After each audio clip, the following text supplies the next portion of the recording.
Hello and welcome to Record Label Boss for the first time in a new format.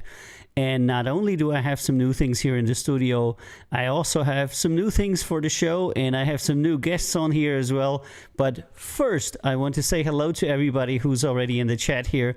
I want to say hello to Big Kenny Ken Tucker, to Lada Pichi, our community manager, to Scotty, our head of TV, to Yo Mem, our bouncer, to Foxy, our community vice, to James, one of our greatest supporters.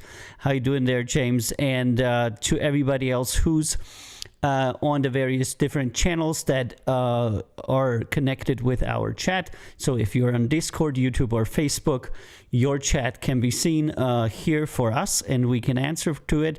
And it will be rebroadcasted on your channel as well. For my Redditors like Duolingo Sucks, hey, how you doing, my man? That is not the case because Reddit doesn't have a chat gathering bot yet, but I can still see you because I got you here to the left of my screen. And today we're going to have a little bit of a different format because some time ago we talked to each other and we said, wouldn't it be nice to have a talk show, a music industry talk show, once a week? And we're going to do that today. People will be able to call in. People will be able to participate in the show.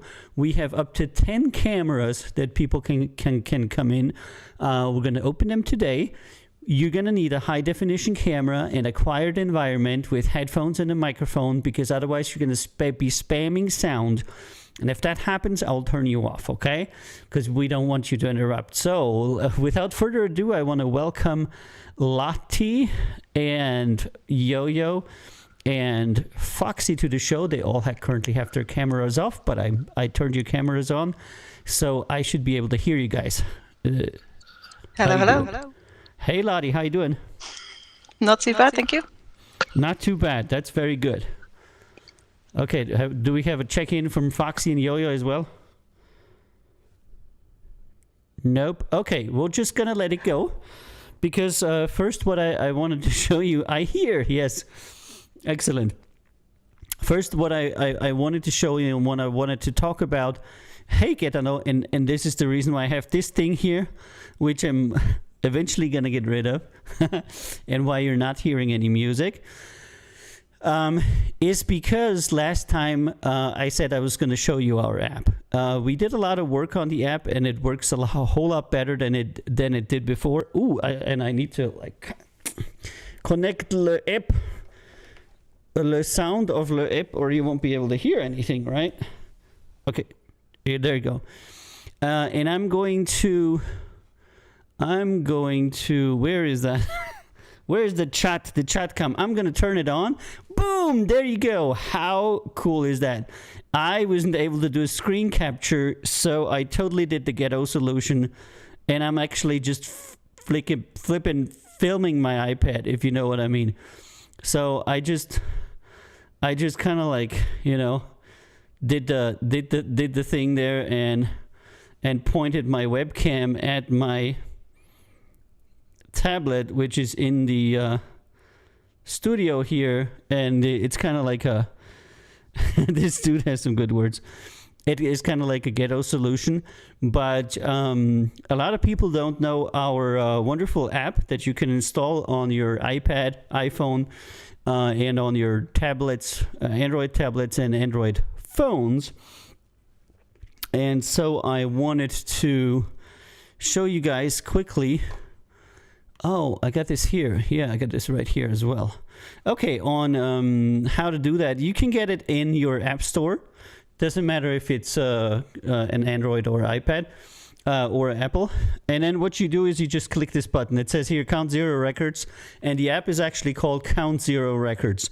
So it's like super easy to download and to find. It's really not difficult.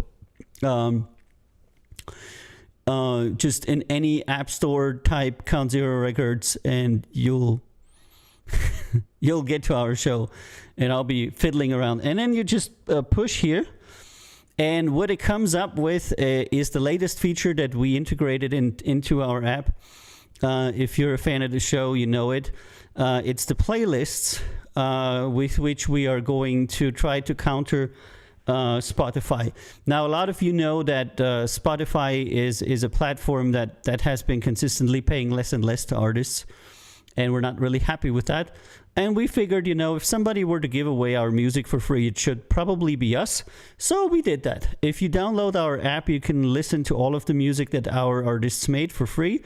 You're encouraged to buy it and then keep it. But if you just want to, for example, click on the Avio face here, then you just wait a few seconds and it will come up with a Count Zero Records playlist that has mine and Dr. Scandy's material in there. I'm going to push play here. And there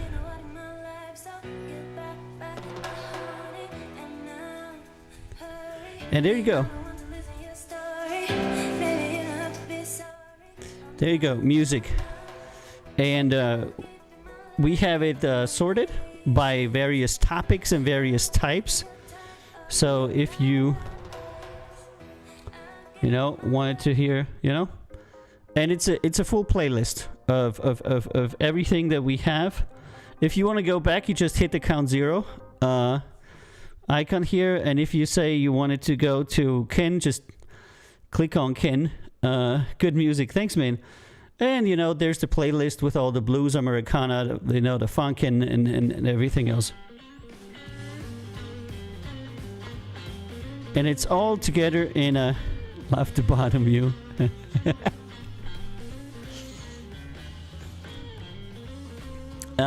With everything that we're trying to keep it up to date. It's a rock metal section, an electronic section, a singer section, a guitar section, an urban section, instrumental section, and a Christian section. Our artists are all categorized into it. You can see which artist is in which playlist. And it's perfect if you're having a barbecue or if you want to listen to music while you're jogging, while you're working out. There is no ad interruptions. It is the highest possible quality MP3, which we can only do because the app isn't so popular at the moment. So we're delivering like 360 kilobit MP3 sound to you, which usually Spotify doesn't have. And you're still... Oh, open gift? Who gave me a gift? What? Somebody gave me a gift on Reddit? Or is that some kind of Reddit thing? Hi, Count Zero Records. Check out this avatar we made for you, and it looks weird. But I have a thing on. I don't know what that is, my friend. I don't know. Somebody, like the system made me an avatar or something. No idea. Okay, so that is really good. It's essentially the same as Tidal, Spotify, etc. Just free with no ads. We're absolutely not bothering you to buy anything. There's actually no way to buy anything on this app. If you like the music, go to our store, and we encourage you to buy the music. But with this, you can work out, you can have fun, and you can listen to the music from our artists. Even if you're not a person that usually listens to Count Zero Records music, if you download our app, you can listen to all of our artists' music for free. You can give it a go. If you don't like it, delete the app. That's that for you. If you find an artist that you like, we'd be so happy if you support them. And now I'm going to go to some other features that the app has. The first one is the music player. I already said that. Then we have here a second section. We have music videos, which comes up with all of our music videos. Also very convenient. It doesn't have all the videos. We have over 400 videos on our YouTube channel, so I encourage you to go to our YouTube channel and check out the 400 videos.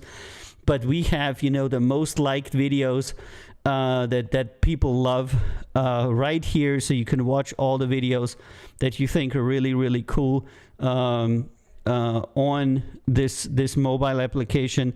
Again, here's Kenny, here's Cygnus, there's Matt Reed, there's me, and there's Kenny, and there's Mistina and Karmas T, and there's me, and there's Christian Vale, and there's Dr. Scandy, just everything that you would want to have. Lola, give the red thing, it's called an upvote. Thank you very much. The third thing is community, and when you click on that, you get to our Discord server, because we want to, encourage the use of Discord. Then we have another button here that says Live TV, and I'm going to push it now, and it should show me streaming me. High reflection, by the way. Yes, so I'm showing myself streaming, because with the app, you have an immediately integrated live player for our streams. So all you need to do is download the app, click Live TV, and whenever we are on, you'll be able to see us here. Here's the thing for Meg's Beauty, and here's the thing for me. Also very convenient. The next thing is radio station that will put you in the room in Discord that has all the radio in it. And then we have a page for the charts where you can check out the chart placements of our stuff. And then we have a page that is called About Us, where you can have a little bit of information, and a page called What We Do. Those are kind of like, because people always ask, what is that? But what this app does for you is it is completely free. It has no ads in it, and it gives you all of the content, music, videos, at the push of a button in one super convenient app for you to use. And this is our offer to you, because I know that a lot of people are reluctant to buy independent music because, they don't know the artist, they don't know what's going on there. They feel like, I'm not sure. If you're not sure, download the app, listen to the music, watch the videos, join the community, listen to the radio. So many things to do. And if you don't like it, delete it, never use it again. Don't know, don't care. This is our offer. I don't think we can do more. I'm really, really happy with the app, and I hope that a lot of people are going to use it and check out our people. And we're always updating it. There's always new videos. Like, we upload on average one video a day, says our YouTube channel. And we release quite a few albums every quarter. So there's always new stuff for you to check out. And as I said, nothing to buy there, people. Nothing to buy there.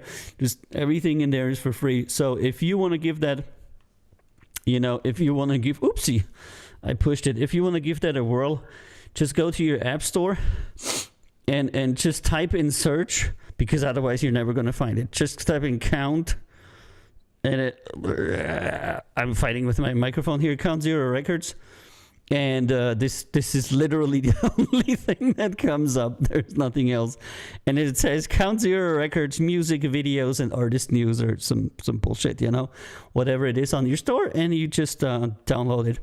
It's right there for you to use. Now I'm gonna turn on some electronic music, because we play so much non-electronic music usually.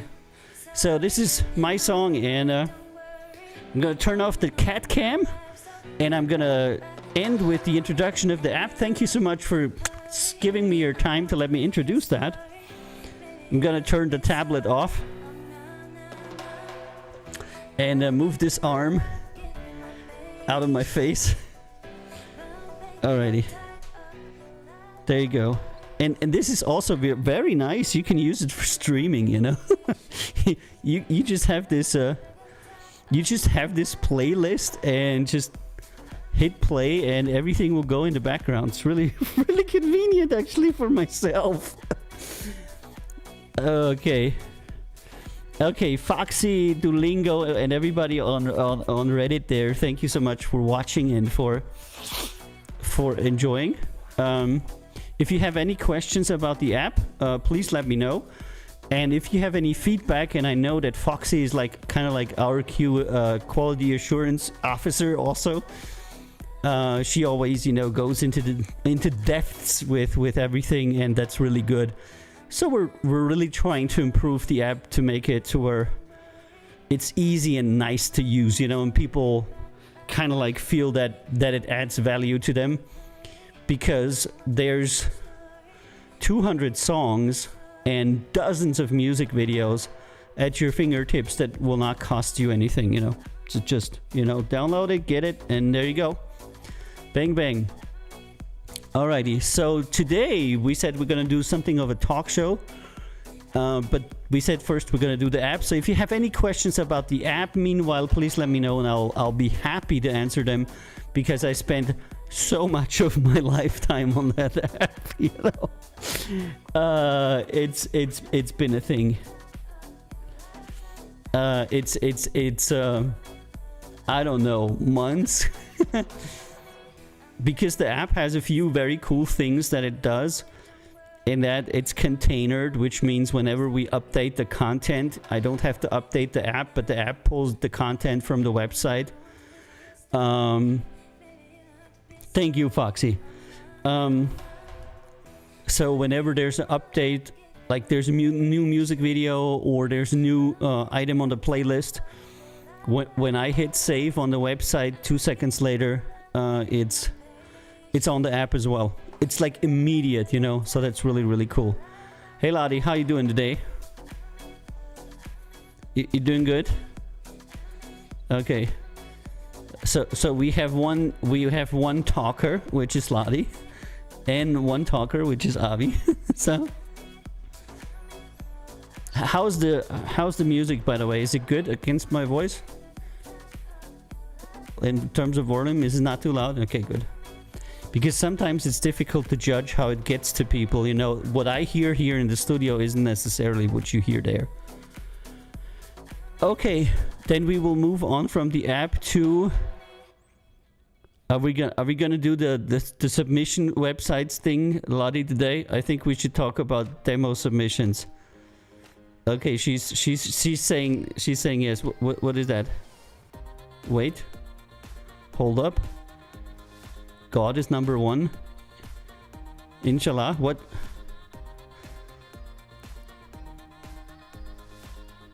She's saying something. She's typing something, actually.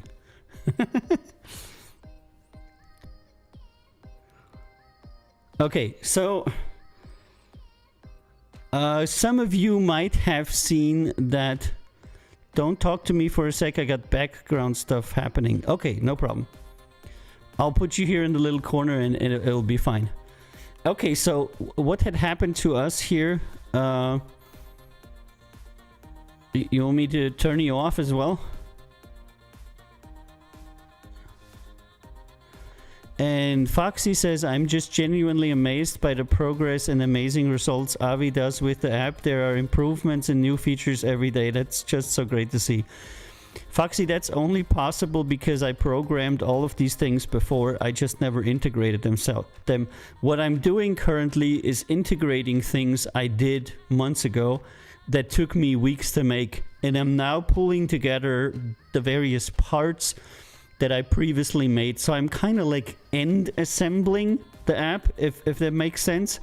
Not necessarily putting out new features, but integrating features that I had previously worked on, but had not yet integrated into the app, because I usually develop features outside of the app and make sure that they work and everything is fine. And then at the very end, I pull it into the app.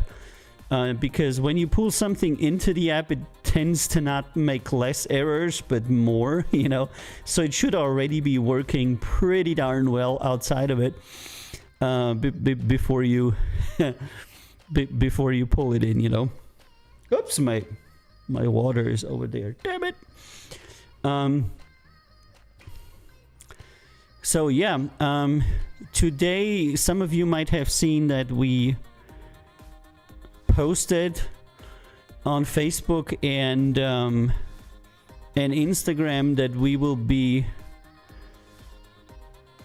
Yep, makes sense. But the fact that you've developed those and putting it into a whole, that's freaking amazing. Thank you very much, Foxy. You know, I do work with modules that other people made as well, so I'm not necessarily programming the playlist. That of course is like a module that somebody else made, but you still have to integrate the module into your website, into your server, and then into your app and make sure that everything works. So I'm working like, I don't know, somebody who develops a game with what's that freaking tool set called that they make all the games with for mobile? I don't know, I forgot. Unity, sorry, yeah.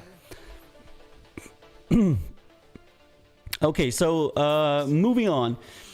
Some of you have seen that we posted today that we are going to be closing collaboration with SubmitHub, which is a decision that I did not take lightly and that I regret enormously, because so many independent musicians are on SubmitHub, but it has essentially made it they have made it completely impossible to work with them, because of what they're doing is just above and beyond not okay anymore. And I haven't really spoken about this because we were still working with them, and for the sake of the musicians that are on that platform, I didn't say anything about it.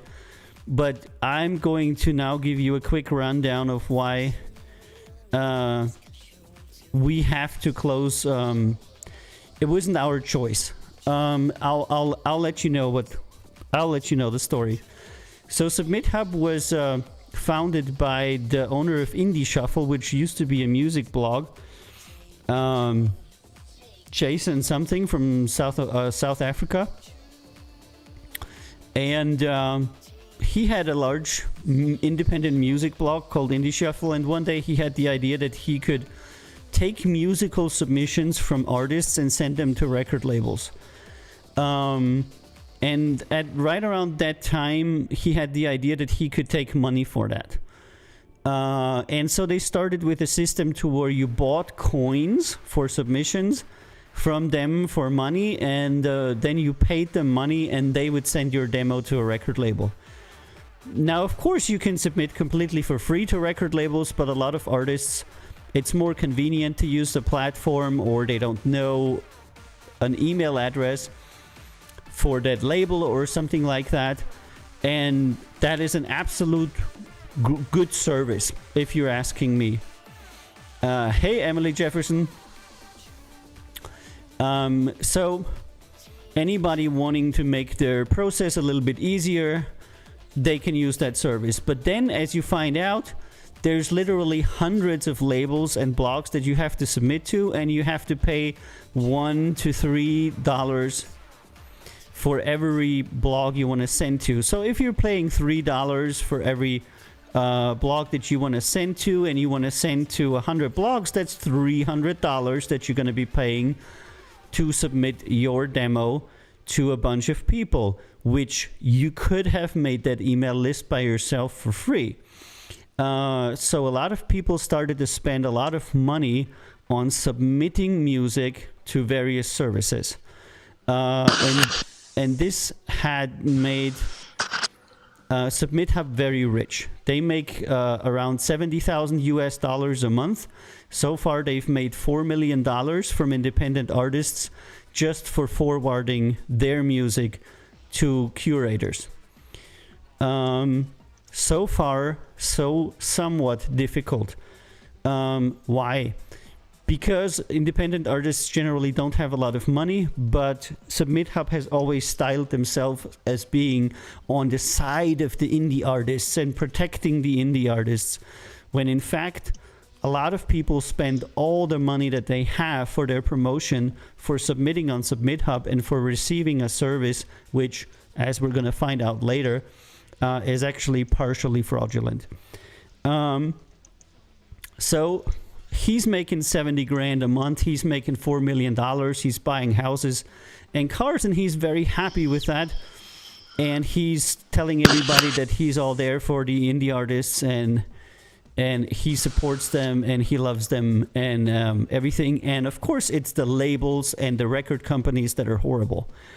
Now, how do you get labels and record companies to come? He had to give them a cut. I'm gonna have to mute you, Lottie, okay? Because you're gonna have to give people a cut from your stuff. So they decided to give the people that did the reviews, and here they had another idea. They didn't want to let artists submit to record companies, but wanted to force record companies to actually give a feedback. So they said, okay, if you give them feedback, we will give you 50 cents out of the $3 that we're making, but we are going to tell all of the independent artists that you are getting paid. So what the first thing they did was to go around and tell every indie artist that the money that they received from the indie artists actually went to the reviewers, which wasn't really true, because SubmitHub keeps the lion's share of that money and pays out very little to the reviewers, thereby getting rich and not really paying the people that are doing the work for them. This is why they have the credit system to obfuscate that a little bit, so that you don't know that the money you pay actually goes mostly to SubmitHub and very little of it goes to the actual reviewers that do the review for your music. So far, still so good. I didn't need money. I just wanted to have access to independent musicians and their stuff. And that's not really what I did it. I thought to myself that Jason was incredibly hypocritic, was incredibly abusive by pulling so much money out of people who we all know don't really have anything, by promising them this and that and being on the side of indie artists and, you know, we're the good people here. Just pay us $4 million and we're the good people. Nobody has ever paid me $70,000 a month for anything. But, you know, on the wrong channel. Okay, so they do all this, and in the process, of course, you have labels like Tommy Boy, like Count Zero Records, like others that feed back to artists, your music just isn't very good, this and this is wrong, etc. And then you have a lot of artists who are upset. And SubmitHub, ever being very, very mindful that they're making a killing with artists, was very quick to tell artists that any criticism they had was completely justified, that reviewers, blogs, and record labels are nothing but the devil, and then proceeded to tell that to labels. That the way we treat artists isn't okay. They received negative artist feedback on what we say, but of course could never point to what it was. It was the same for every label. They essentially said to us, you need to do 3 things. You need to be nice to them, even if their music is shit. You need to ask them to submit more songs on our platform, and you need to not make money with them on your website. So we said, what? We need to be nice to them, even though the song isn't very good. So you want us to write fake feedback. You want us to purposely lead them on and ask them to submit more music so more money can be made out of the artists by you, when we already know we're not gonna let these people, you know, come on our label.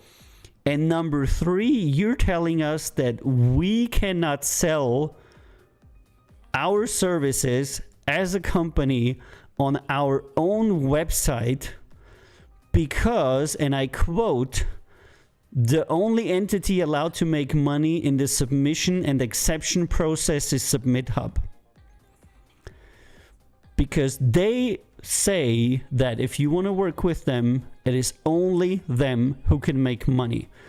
And I said, wow, that is very interesting. You do understand that record labels have a business model with artists of whatever kind, because otherwise labels wouldn't exist if they would do everything for free. And they said, yeah, but you cannot offer services for money.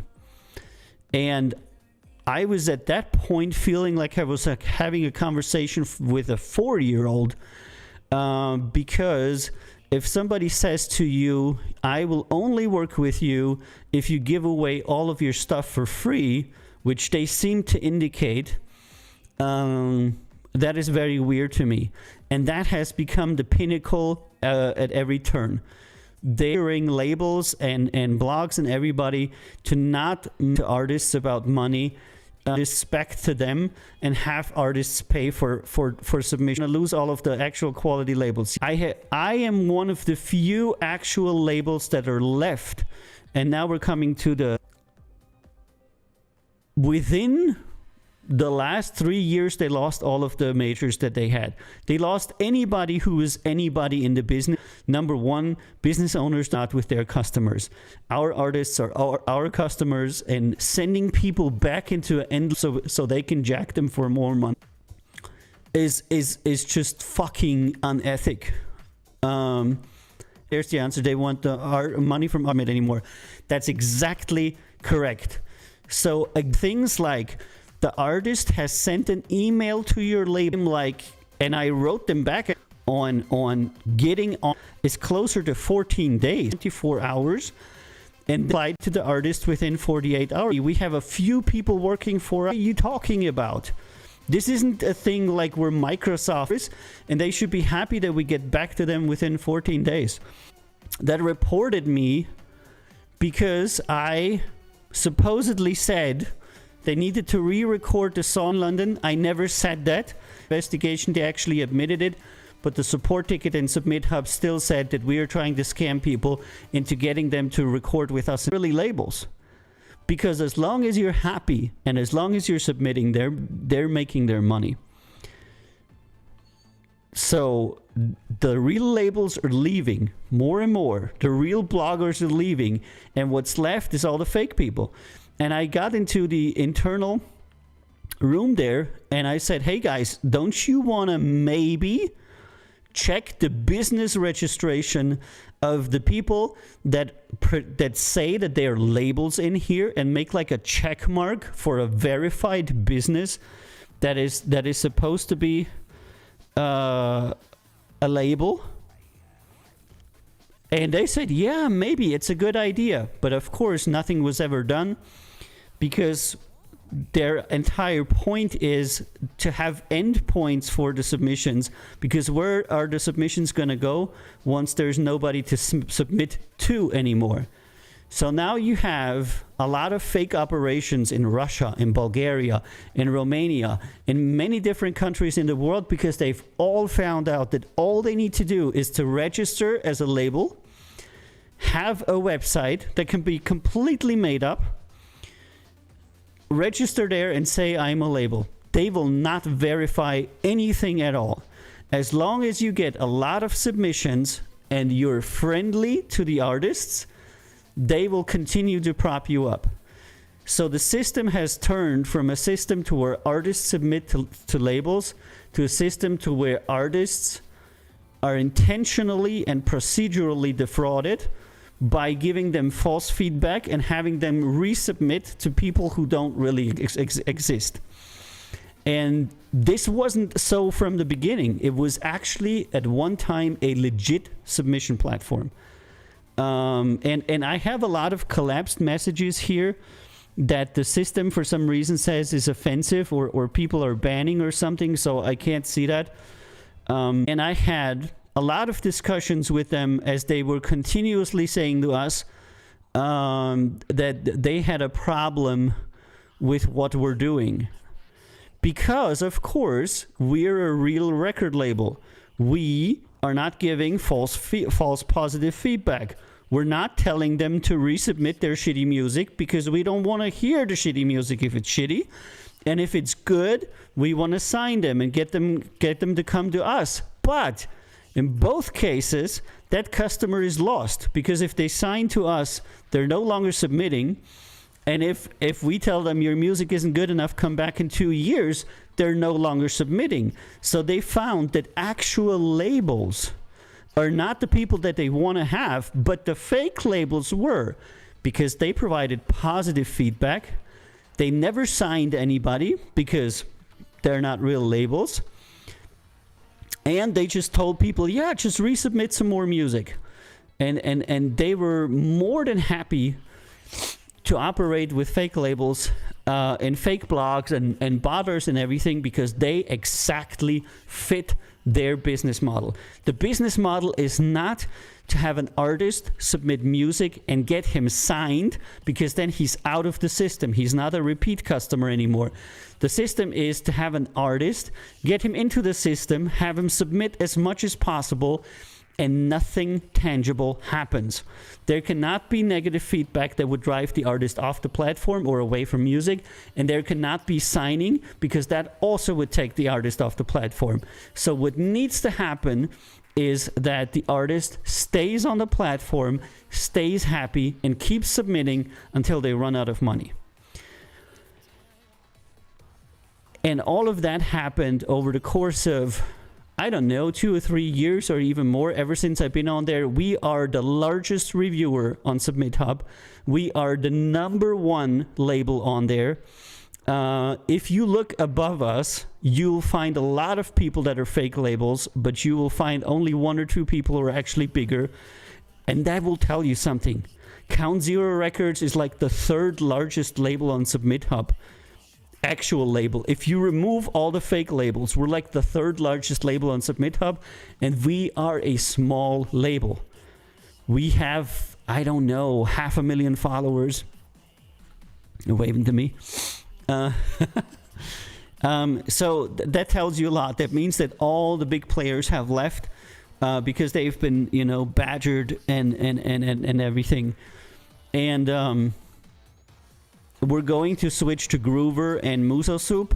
I also know the owner for Muso Soup, and Chris, and I talked with him many times about the whole thing.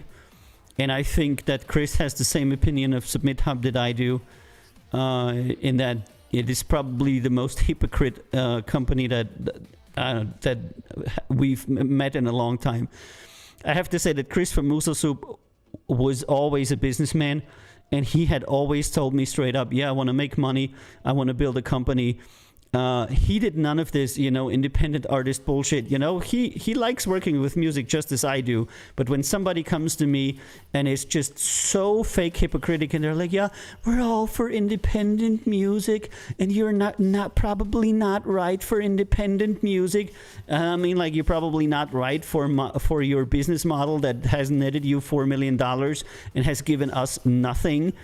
I don't know. So with Chris on Muso, it's actually better. So if you want to submit, go to Muso Soup or Groover. They're both pretty good services that also pay curators more, so people are more likely to work with you there. But again, I am extremely dismayed that another great service, hey Mike, goes down into the crap can of history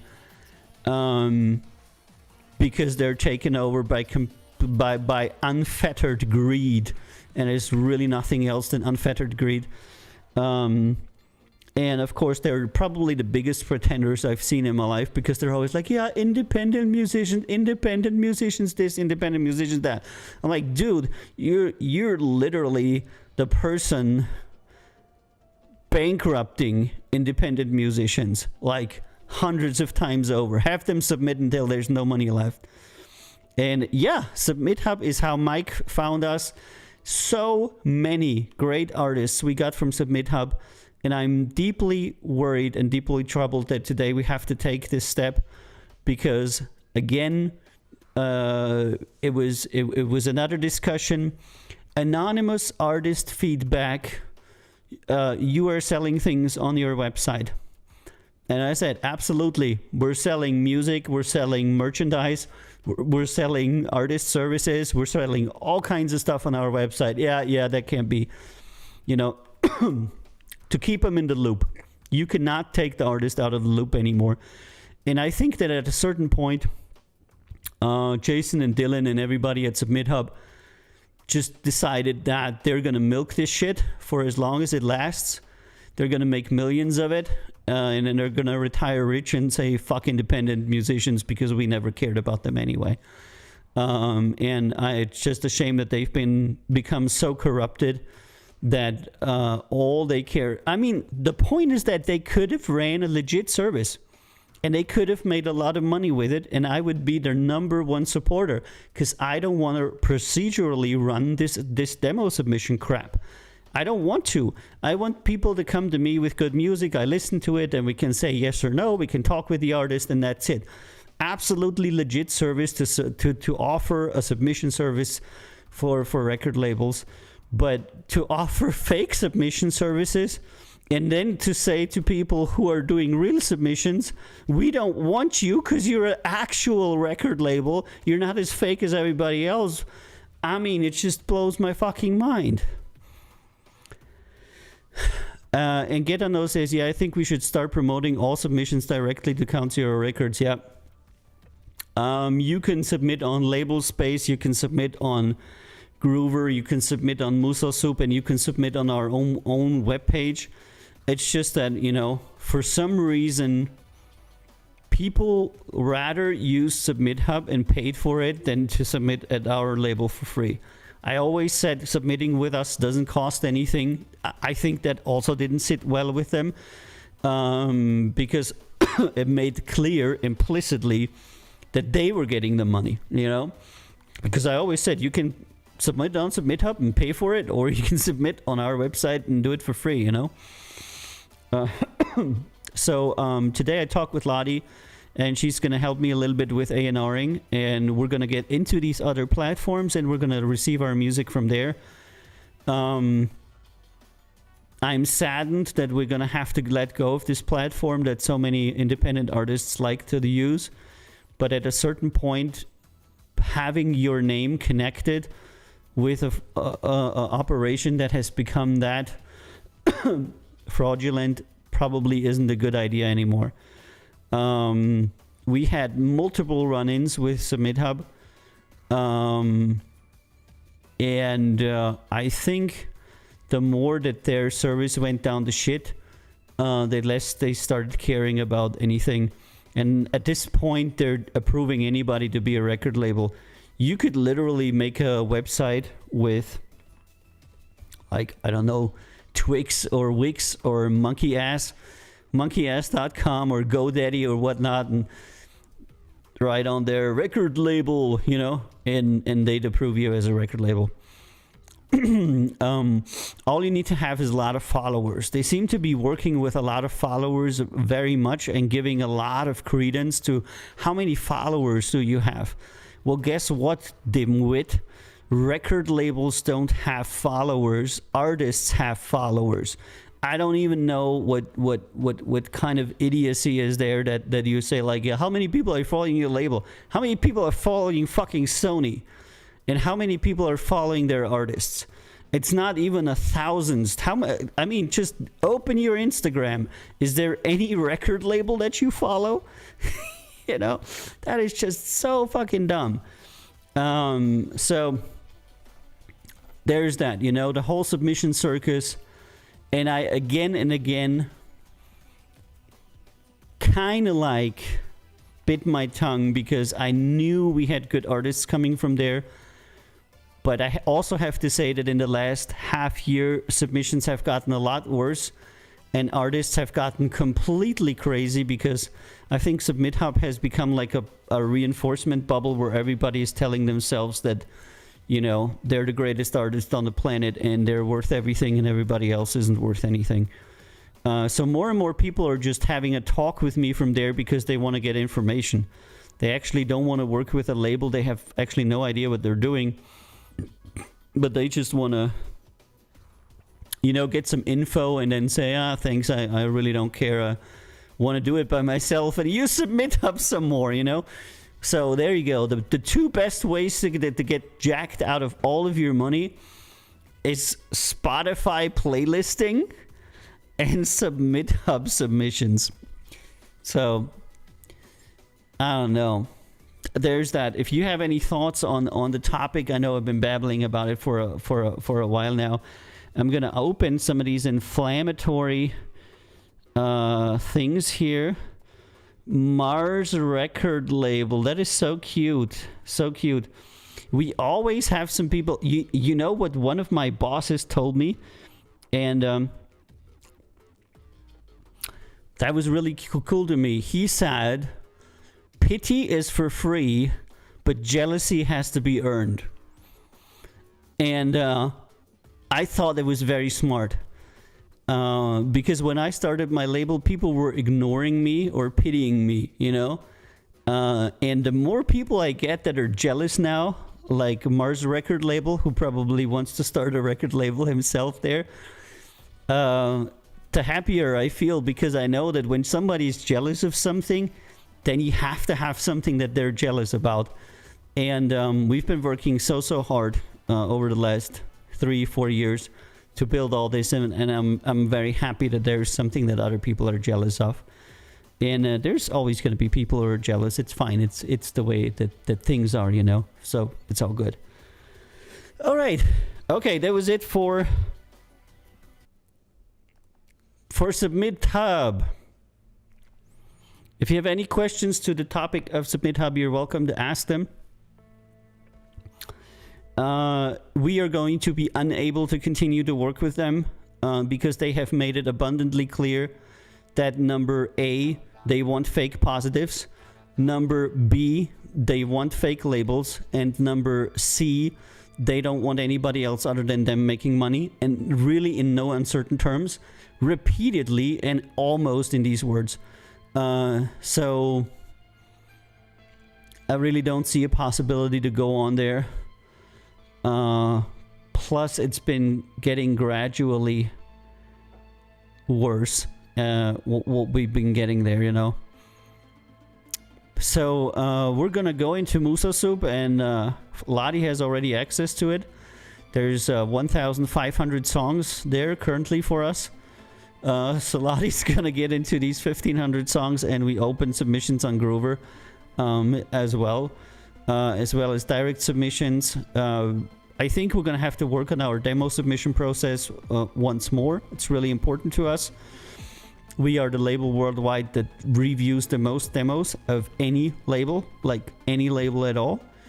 And I want us to continue to be these people that look at more independent music than anybody else on the planet. Plus, it's kind of like the only thing where we're number one in the world. It has to be something.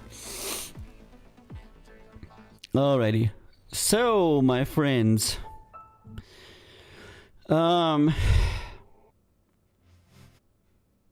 Do we have anybody here who yeah.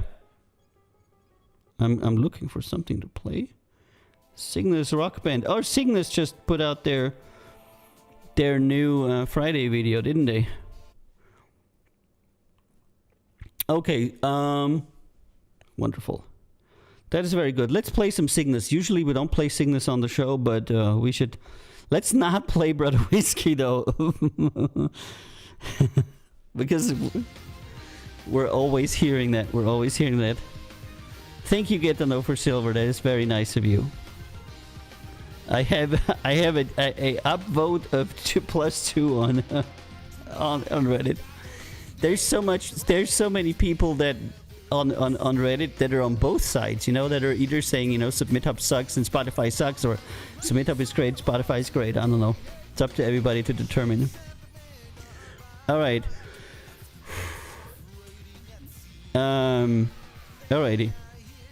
I'm going to say to the studio audience, can you hear me, Yo-Yo, Foxy, and Lottie? Yes, you can hear me? Okay. Is anybody gonna want to do this talk show thing, or is it just gonna be me talking my ass off for another hour?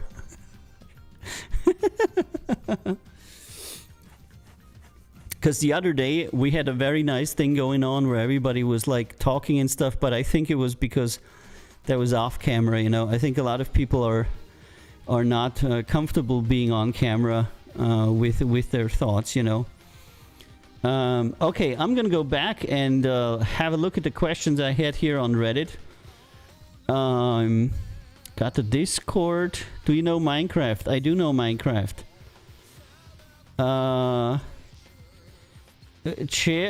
Chair was asking about unoriginal music and cliches. A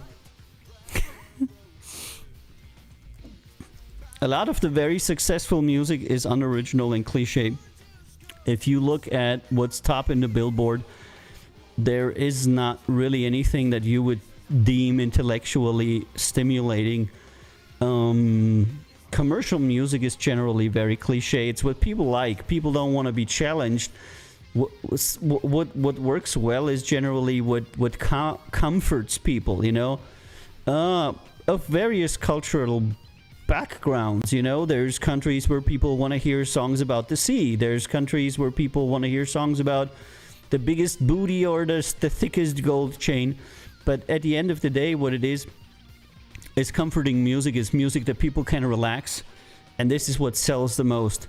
So cliche in music is like a major thing. It's like if you want to be successful, and I talked with this to one of my friends / colleagues the other day. If you want to be successful, it's better for you if you're cliche. If you're completely cliche and you just do very, very simple things that people are known to enjoy, to make unoriginal music, etc. And to do these things. Okay, let me check here.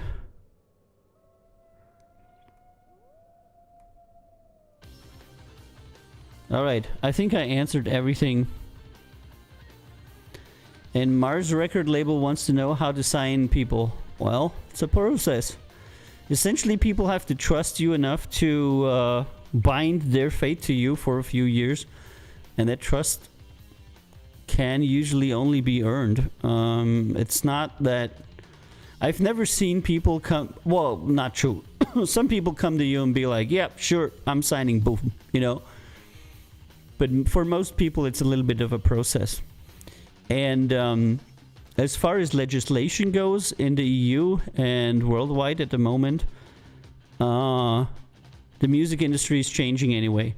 And artists are happy because they're on the same lobbying team as tech giants, because the very large platforms are currently lobbying for direct right control and direct payment to individual artists, which artist representatives are also lobbying with. So YouTube and like content consumer people and independent people are in a lobbying alliance that would essentially get rid of labels, distributors, publishers, etc. completely. And do you play Minecraft? No, I don't, sorry.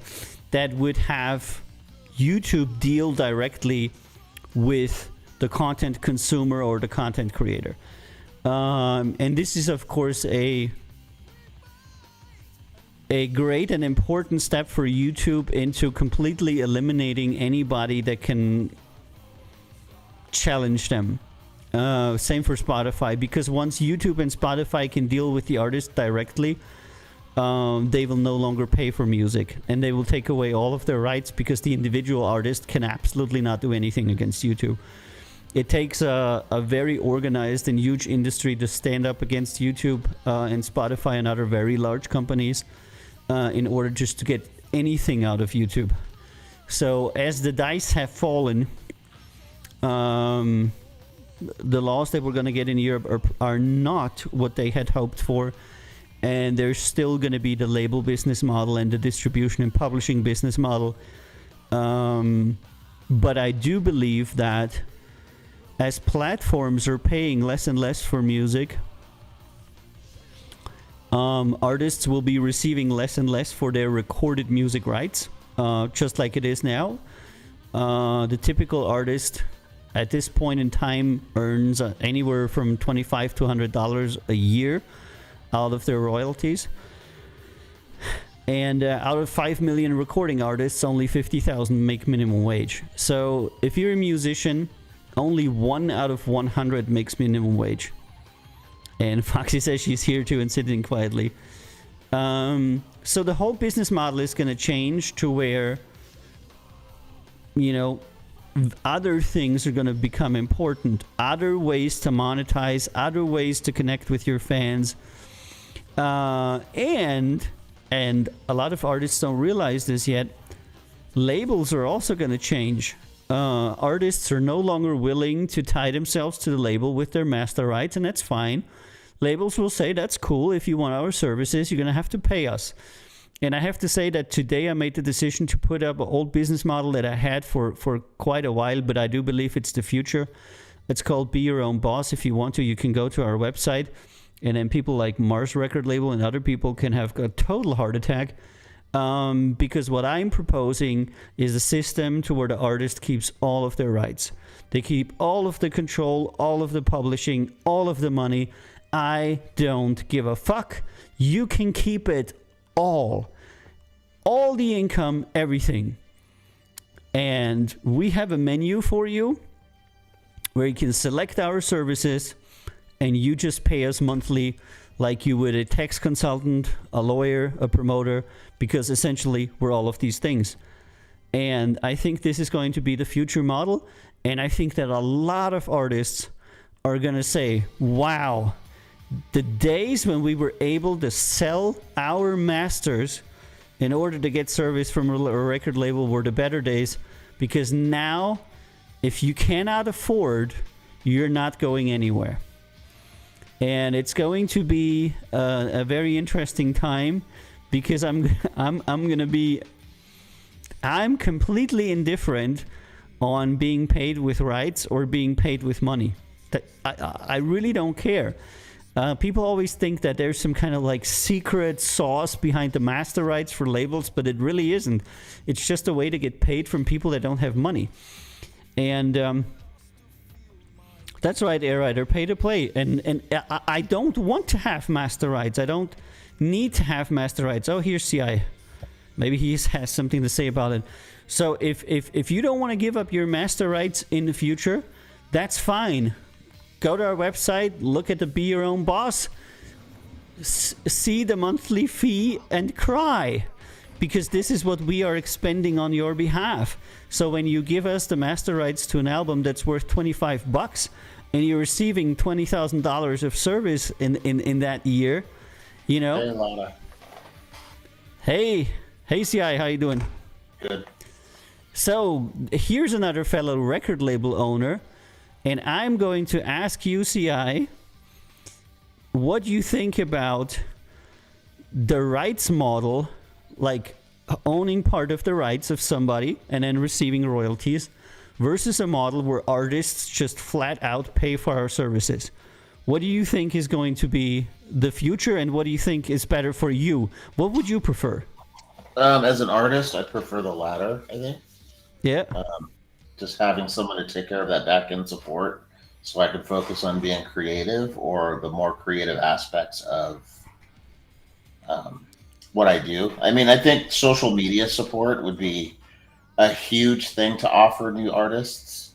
I think that would be massive. I think you could make a ton of money just being able to offer that alone as like an add-on fee, like you charge a certain amount every month and you'll manage their social media.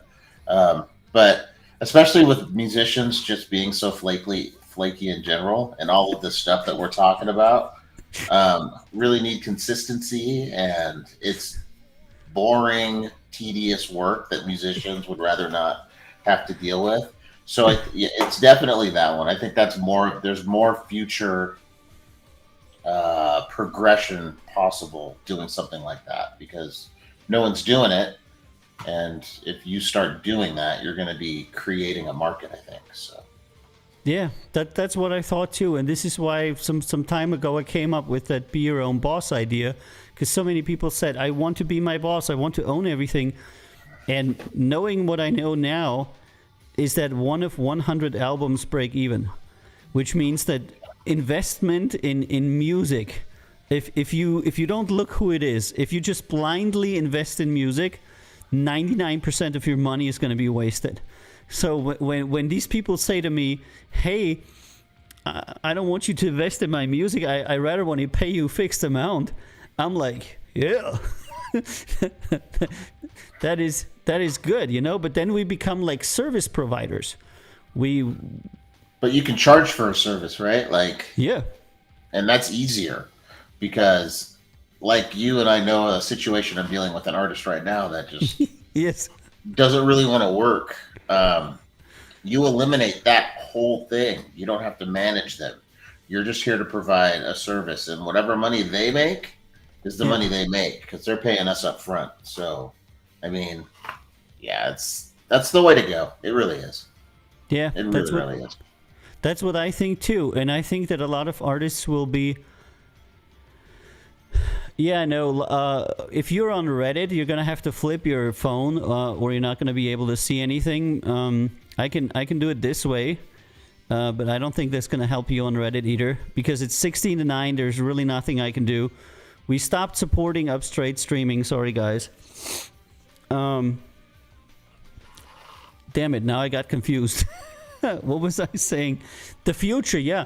I think that a lot of artists will be disappointed because they think that when the industry changes and the whole master rights isn't the thing anymore, they're going to be better off. But I think they're actually going to be worse off because they're going to find out what all this stuff actually costs and that they have no way of actually coming up with that, because most of the artists that I know have no way of coming up with a sum that would be required to provide all of these services to them in that kind of model.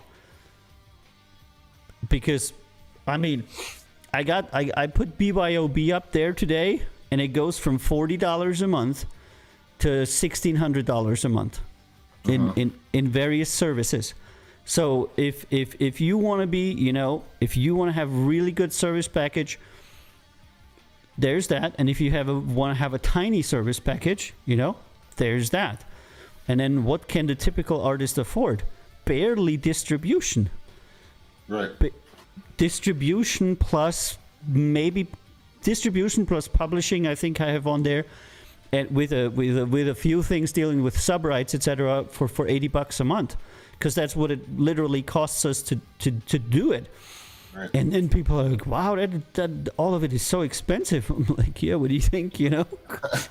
Well, no, that seems legitimate. I mean, if you're giving, you know, publishing, distribution, and then you're helping with copyright or whatever, it doesn't seem like a lot, because if you take each service by itself, I mean, that's $23 a pop, $24 a pop, whatever. Yeah, seems legitimate to me. Yeah. Go ahead. Yeah, I don't think it's expensive. I think it's people that are lazy wanting something for nothing, which is the typical, you know, person in their bedroom that swears to God they've got the next hit record because it sounds so unique and want $1 million signing bonus, and right, like, or expecting their first music video to be shot with, you know, Denzel Washington and directed by Spike Lee and in the Cayman Islands, right? On this all expenses paid trip where it's nothing but supermodels and right. But people that are serious about it, they'll look at what they're getting and they'll see that there's good value. And that's another thing that this does, is it gets rid of the people that are just here hoping to get lucky. And hi, China, hi, eFox. It also gives us the benefit of filtering out all the lazy people and only bringing in people that want to work, because you're not going to spend that kind of money if you're not serious about it. That's right. Because that is one of the biggest problems in the world of music and artistry, is that you kind of like get people on board and then they kind of like get sidetracked with stuff because it doesn't really cost them anything to be on the label, but they're also not getting anything, but they're like, I'm going to do something else for a year or so. But if they're paying, then wow, you know, they would be literally kind of like cutting themselves into their own leg if they would just stay on the label and not do anything with the money that with their subscription or whatever that would be, I actually have all of that up technically, by the way. So, and I wanted to say one thing that you also said, providing a decent offer. That's what I'm going to do with you, with Lottie, with everybody, because I want to work through and make an offer that is actually decent, where people say, hey, that's a good offer, that's a realistic offer. I mean, a lot of people are going to say that's too much money, but that's because they just don't know. The point is that if it costs that money, it costs that money, If people incorrectly assume what it costs to do stuff because they have no idea about it. I mean, shit, even just putting just a little bit of money on YouTube is like $200. It goes like, push, I mean, yeah, and it's not even... There's no reach with $200 on YouTube, right? You're going to get maybe 500 people that'll see the picture of it when they surf YouTube, and you might get like 5 of those people to actually click on it, and one of them will listen to it for like 45 seconds or longer. Yeah, people have no idea. It's not that bad, but it's exactly how you're saying it. People have this idea that their money would go so far when actually it totally doesn't. You put it on there and it like evaporates in a millisecond, and then that was it, And then when people have to start paying for their own production, they have to start paying for their own promotion. All of a sudden, they're like, "Wow, this is also super expensive." Yep, and then they don't want to do it anymore because then they have to work. And yeah, I know. Yeah, and there's the problem, I also found out that we as a label can get much better conditions for all this stuff than artists can, because I'm currently working with a Croatian production team. They're doing songwriting, production, recording, all the session artists, all the promotion, TV stations, radio, video, shooting the video, scripting the video, lighting, all the models. It's just everything, including that, and they're offering that to us at a price that is a third of what an artist would pay for it. Jeez. And you know why? No. Because we're going to do it again. Right. Repeat business. If the next time they're going to say, hey, we're not going to do it for a third, maybe we're going to do it for half. But you know what I mean? They're like trying to get you as a label to come on board to say, we're doing great work. Do it again for us. For an artist, what are they going to do? Most likely that dude or girl isn't going to do it a second time because they don't have another $7,000 to do that. But the label, sure, another day, another dollar, they will do it. And and I think that artists will find out that this I'm doing everything by myself approach is actually going to make things more expensive for them. Because as I talked with you when we decided to cooperate, one of the things that create value for us is like license sharing. Mm-hmm. We pay for our distribution, so the more people use my distribution, the more efficient it becomes for me, But if you're by yourself, a singular artist. Hold on, buddy. Hold on. My wife just walked in. Hold on. Oh, the wife is here. Yeah, I just wanted to say that whatever you do in the music industry, the fewer people you have behind you, the worse your conditions are going to be. Sorry about that. Yeah, no problem. No problem. So if you as a label, you have 50 artists, you're buying for 50 people. And your conditions are going to be completely different than whether you're buying for one person. So when I go... my distribution contract now is mind-blowingly cheap if you break it down on people. If you break it down on one person, you wouldn't be able to afford that. But if you break it down on on 50 artists and all of their releases, etc., and you're putting out 100 songs every year, then all of a sudden it's really cheap. And that economies of scale will not happen anymore. They will just always pay the end user price. Let alone the fact that we're not paying VAT for it, which is a huge factor. A lot of people don't understand it because you as an artist, you're a private person. You're paying everything. And in Croatia, for example, where we are, it's 25% VAT. In Europe, it's 20% VAT. But as a label, we're buying all these things without VAT because we are paying VAT when the song is sold, etc., which they're also paying. So all of these people, by not being businesses, are paying out of. They're paying a lot more money than they need to be. Sometimes 90% more than if they were just to find a label that provides that kind of. Because really, all you're doing is you're selling that. You're selling this thing that labels can do as a business that an individual making music in their basement simply cannot. And like right. when I bought this wonderful camera here, what I'm looking into is a Blackmagic Pro 6K Pro camera that, like, with all the kits, etc., it's like $4,000. Tax free. If you were to buy that here, you'd pay like another $1,000 just in taxes to buy it, and here comes the fucking part. You wouldn't even be able to deduct it. I can tax deduct this camera because it's for the label, so it reduces my profit by $4,000 that I'm not paying taxes for. And as a private citizen, you're not only paying VAT, you can also not tax deduct it from your artistic income. Yeah. I mean, you just got to get people to see that's what you're offering. Once that's something that people notice, you'll see the guys that are ready to take that next step. They'll sign up. They will. I would have. If you were doing this before, when you and I had met, that probably would have been the first stop on our partnership. You can do whatever you want. You have your own label, my man. Well, I also signed to you before. I know, and I'm very happy for that. And I'm signed to my own label as well.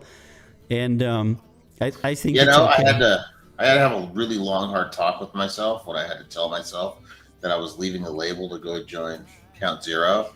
Yeah. I was really upset with myself that day, but really? Oh yeah. No, I'm kidding. Obviously, I'm being joking.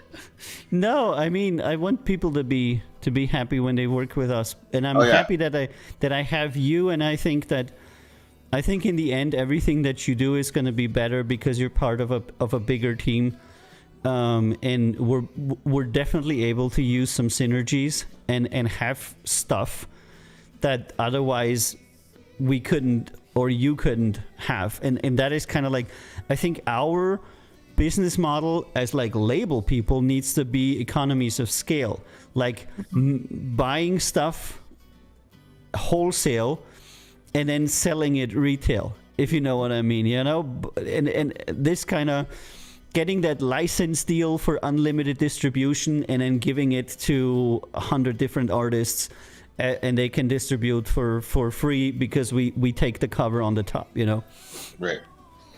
One thing I wanted that's on the flip side of this is maybe we need to start putting a disclaimer when we're talking to artists that if they join Count Zero or MP4W Records, there's an expectation that they actually do some work. I mean, not to be too much of a jerk about it, but I appreciate that you don't want to rush your craft and you're just a serious artist that never wants to work unless, you're in the perfect mood to work. I would really like to avoid working with those people because it just makes the rest of the people that we have that are working hard and maybe not getting as much attention as they could be because of the people that don't. It really kind of does them a disservice. So I don't know who needs to hear this, but if you sign a record contract with a label, you have a job. You have a job with the label. No, but the contract actually says that, the contract that we have states that if your job is to do 10 songs a year, because otherwise, why are you signing a contract with us? I don't get it. Why would you sign a very long, very intricate contract, a 19-page contract for 3 years if you're not really planning on making music? I don't get it. I'm like vanity. I have no idea. But in the contract, it says make 10 masters every year. And if you don't do that, we will extend your contract, or the contract extends itself by another year so you can fulfill your masters. So you need to deliver in your tenure of these 3 years 30 masters to the label, because otherwise all of our effort will be lost. Because if you don't give us any material to work with, why are we even doing this? Yeah, right. Why are we even in a business partnership if you're not gonna do your part? Absolutely. Why do I go through all of these hoops and I listen to the music and I talk to them and they have their million concerns, and then we bring them in and then we do the signing and we do the do you have your BMI number? Where do we need to release this? Blah blah blah. This whole bullshit, and then you just stop. You know, so Right. after causing 100 work hours for me, you're like. I'm gonna and that is, but ultimately you never know who's a productive artist. Sometimes you know. I knew that. Well, no, you don't know going in. Yeah, that's right. But after they've been, you'll know an hour after they've signed on the dotted line what kind of an artist they are. If they've got more than just, this very carefully crafted 5-song album that they want to present to you, and if they've got other stuff on the shelf that they're like, I'm working on this is something in progress. If they come to you with more than a song's worth and show you that they want to work on more songs immediately, then Otherwise, they're going to be like, I'll get to it when I get to it. Don't pressure me. Let me do it at my own pace. Maybe I'll get there sometime. It's people. It's no different than the guy that swings a hammer that puts in 60 hours a week. Yeah. He's either going to be swinging that hammer for 60 hours a week, or he's going to be the lazy guy that no one wants to talk to because he doesn't work all day and he just collects a paycheck. That's right. That's right. But just like in like you said, like in any profession, you have these people and you have these people. And I have to say something positive here about Cygnus, because we're hearing them. I have never seen a band that works that much. Never. You call them, they're recording. You call them, they're making a cover. You call them, they're performing. These people, just like any hour of any day, they're doing something. One cover every week. Interacting with the fans, streaming, posting. It's just a fountain of content, and they're working their ass off. And then I have people who their entire time that they were signed haven't made not one post regarding their artistic work or the label or anything. They have continued on as if they were private persons from the time that they were signed, with no indication that they were ever going to do anything artistically. And this is something that I've always been struggling with. But then I found out, and this is what I believe that it is, that for a lot of people to say that they're with a record label is something in itself already. And I know people who, who haven't made a single song with us, but put in their Facebook thing, recording artist at Count Zero Records. What I mean? Yeah, but how often do those people say that, and then their friends are like, so when are you going to put out some music? Oh, when I get around to it, when it's convenient. I don't know. I've actually changed my contract because you helped me with getting an initial. I actually added, if you don't provide 10 songs within that first year, B4W reserves the right to terminate this contract. Or extend immediately. Yeah, right. But I would terminate if you're not going to give me 10 songs in a year. That's one song. That's one song every 5 weeks. If you can't do that, 5 or 6 weeks, like, it's not hard to give me 10 songs in 12 months. Hard or not, it means you're a professional. It means you're not an amateur musician. You're not doing this as a sideshow or a hobby. Like, a label recording contract isn't something that you do as a hobby. You know, Right. it's not a freaking hobby. And people are like, yeah, I like to make a song every year, and I'm like, holy crap, you know, please, but why are we even having this conversation? That is like somebody says to you they want to become a cook in your restaurant, and then they're like, okay, you're starting on Monday, and they're like, oh, I'm only coming Tuesday afternoon. Right? Yeah. Why? And you're like, what the fuck? Why? Why you even want a job? That is Even obviously the rich, manicured, constructed artists actually have to put in some work. They're not just recording. Like Drake's not recording one song a year. That's He's right. not. No, He's not. Billie Eilish isn't recording one song a year. They're putting out albums worth of material, and like so, Drake dropped like 2.5, 3 albums in a year. Like in 2019, he was like, "Oh, surprise album! Oh, here's another album." So, why are you, the guy that nobody's ever heard of, that needs help? Why are you thinking you're gonna do one out song a year and make it to where these guys are? like I like the rapper, the guys that come from my side, the hip hop side, where they're like, I'll do an EP. Like Ludacris, no shit. Ludacris, guys like Ludacris T.I. back in Georgia, when they were coming up, they were selling mixtapes out of the trunk of their car. Yep. Those dudes didn't stop working. Yeah. That's all it was. Like the reason they have so much pull is because their hustle was so strong. That's right. I mean, but you got guys like the dude in Texas sitting in his room thinking that he's got the greatest skills in history. He's only gonna have to make one song and he's gonna be set up for the rest of his life. Fuck that guy. Don't sign that guy. And if you sign him and he's like, I got one song for you in a year, well, you're fired.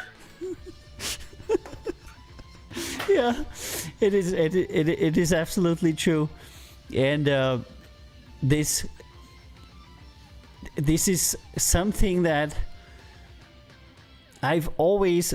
It took me a long time to understand that being okay.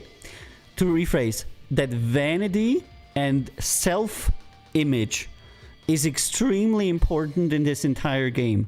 So for a lot of artists, it revolves all about self-image. I'm signed to a label. I'm a recording artist. No matter if they actually are or not.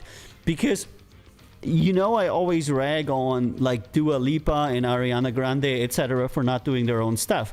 But I can tell you that what they do is they train fitness, they dance, they go to signings. These people work tirelessly, not necessarily on their music, but on them, on their show, on their fans, on their placements, on their networking, and all kinds of stuff. There's just a question of how much do they do artistically on their song, but there's never a question, are these people working? These people, Christina Aguilera, Britney Spears, are incredibly hard workers. These people work all of the fucking time. No matter what you think of them, they all work very, very hard. And that includes everybody that's successful in the music business, no matter what you think of them. They're all very, very hard workers. And this is I think... Huh? I just got a message from my daughter. I guess her high school's in lockdown. I need to talk to her real quick. Okay. All right, I'm going to put you here in the corner. And I'm going to answer the question, why is he the best artist? I don't know. He isn't. So there's always this conversation. Okay, before I babble on, if you have any questions that you want me and CI to talk about, or if you have any question to ask us, you're welcome to ask. I do Count Zero Records, CI does MP4W Records. We're both indie labels. We're partnered. We're working on various projects together. Obviously, I'm in Europe, he's in America. We're doing kind of like different music and stuff. So if you have any questions, you're welcome to ask. And you're also welcome to join us on the show if you want to call in.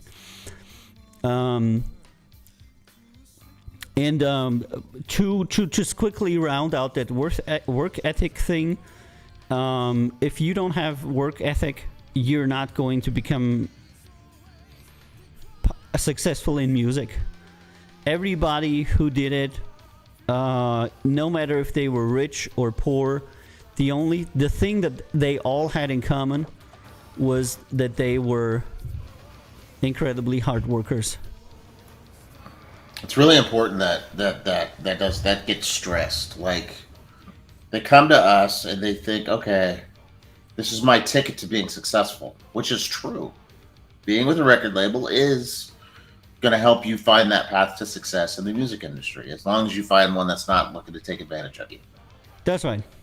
But just like the guy at the burger joint, just like the guy swinging the hammer, just like the guy mopping floors at the local high school, or the CEO making decisions, there's work to this. There's work to this. You got to work. And if you're not, I mean, you don't even have to be putting out an album. You have to, if you show me you're honing your craft by trying to make music. Yep. I mean, it's not guaranteed that your first songs are going to show up on an album. I might be like, well, this is crap. But if it's crap that's improved, if it's improved crap, then it's right? Yeah, no, you're absolutely right. So you're going to get to a point to where you're going to recognize that the person wants to work hard. And I just say that we've got a lot of people that we talk to daily that aren't looking to work hard, and they're just looking to show off to their buddies on Facebook that they joined a record label. And I'm just not with that. Yeah, I think that is a lot of it. And I always say that, because a lot of people think that when they get a contract with us, they've made it. And I usually say that out of the people that signed a contract, I think we've got like 50 artists now, or 40 or something. And out of those, I think 10 are what we call top artists. And top artists have to have a lot of content out, a chart placement, or one released album. Right. It's not like so that bar is not incredibly high. You know what I mean? And only a quarter of them make it there. So well, that's right. You have 40, and only 10 of us are sitting there. That's exactly right. And you should fire the other 30 that are just sitting on their asses not doing shit. No, I think I talked with Mike D about that from Karma's Tea, because he's also kind of like my counselor.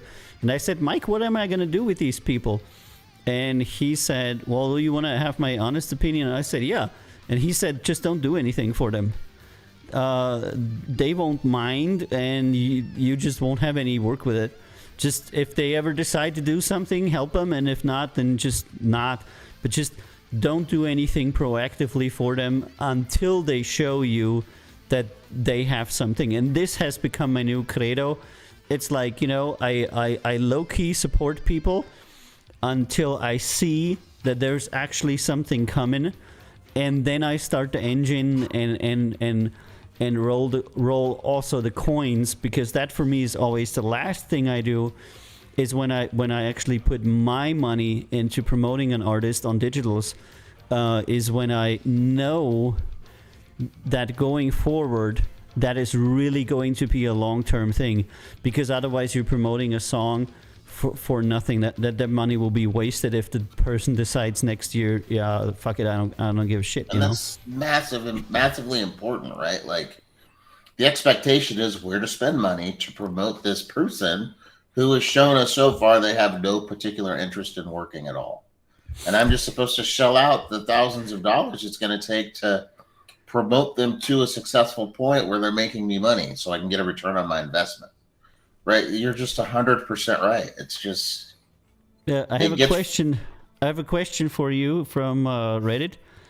Geodome Polar says, I want to ask the black guy, his name is in the insert, how to get a big hit with a record label like The Weeknd does it.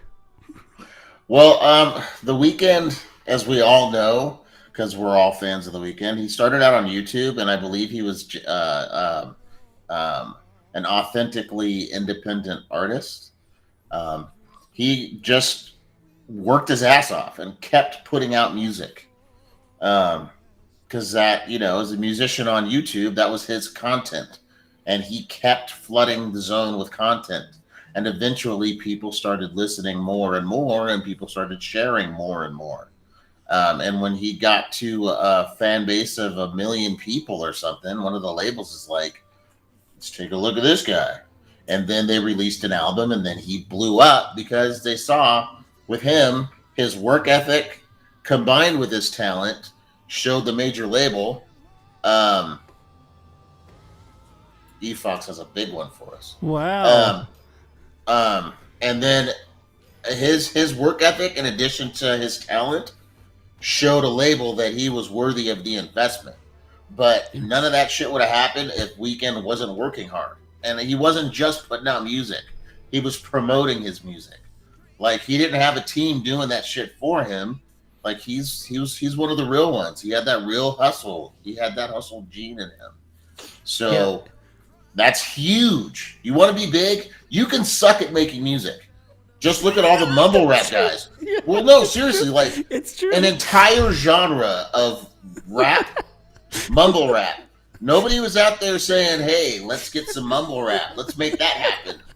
Nobody was saying that. But then you had like guys like Lil Yachty, who sucks, and the other really bad, like, who's the snitch guy? Oh, God. 6ix9ine or 6ix9ine, whatever, that idiot. Like, none of them are good, but because they hustled, put that work ethic in, and they made millions of dollars putting out shitty music. That is absolutely true. Very enlightened. Let's take Mike's first, and then E-Fox's. I want to add something. I want to add that, and I'm saying this to anybody watching. If you are an artist that by yourself creates a fan base of 1 million people, call me now. I will fucking sign you right here. You know why? Because if you can do that without any help, you're going to have 10 million with us. Yeah. Absolutely. Call me. Do it tomorrow. I'll find fucking investors to invest in your stuff. Because if you can do that, if you show that you can connect with fans in that way, call us. We'll immediately hook you up. All right. Dude. E-Fox has got one, and then Mike also has one. Okay, you said Mike's first. Let's go with Mike first. Yeah. Okay, Mike says, I have a question. How do you balance working on content for social media, like cover songs, with finishing up your own original material? I feel I'm constantly trying to balance what I work on. All right, I know for me, I have 2 cover songs up right now. And I know for me, I don't want to speak out of place, but I only work on cover songs in between projects. So if I've got an album that I'm working on, I focus on that album. Or let me say it, I'll make 2 cover songs to grease the wheels via social media. Then I'll work on the album while that's generating interest, like the 93 Till Infinity and the Tribe Called Quest remixes that I put out there right before the hip hop album. So right now I can use those to generate interest in music that's not released yet. Then, like, I have this trap step, dubstep, EDM album coming out in February. I'm going to have to come up with a couple of remixes, my version of a cover, that fall in line with that. So for me, I only do cover songs when it's meant to generate interest for a like genre project coming up. Therefore, so I'm not worried about, should I be doing a cover now or should I be working on the album? Well, I should be working on the album because the covers or whatever, those have already been released to the public, and now I'm free to focus on this and not worry that I don't have content for people to digest right now. Does that make sense? Yeah. It makes a lot of sense to me, and I think I've did 1 cover so far, and I did it out of fun. But I know that Cygnus has a lot of success with their covers, and they just do it all. They just incredibly hustle much, And what pulls people into Cygnus's material are their covers. I'm watching the numbers and I'm watching the analytics, and they're pulling people in by making covers of famous songs that people are looking for covers for. So they're looking for Def Leppard cover, they're looking for AC/DC cover, they're looking for Metallica cover, blah, blah, blah, blah. And then, come up these people and they're like, wow, these people got some really good covers. Then they got some more covers. And look, they even have their own music. That is also pretty good. So they're using that material to pull people in because when you are an unknown person and you put out a video on YouTube and you say, for example, Avio Estoy. One of my songs is called Estoy. My name is Avio. Who is ever going to fucking find you? Because people don't know that Avio exists and people don't know that Estoy is a song. So people cannot even search for you. It's impossible. It's literally physically impossible for anybody to find you because they know none of the words that are associated with that. Whereas if I do, I don't know, Nives Celsius versus Antem, Jen 2 3 remix by Avio, only people in Croatia are going to know that song. But a lot of people in Croatia are going to find that song and they're going to be like, oh, it's some kind of dude that makes electronic music. And so I second what CI says. Covers promote your original material, and their best use is to lead into your material. One way that, Mike, I don't know if this is a help, this will help. What you can do is sit down with your bandmates or your label or whomever and come out with a plan.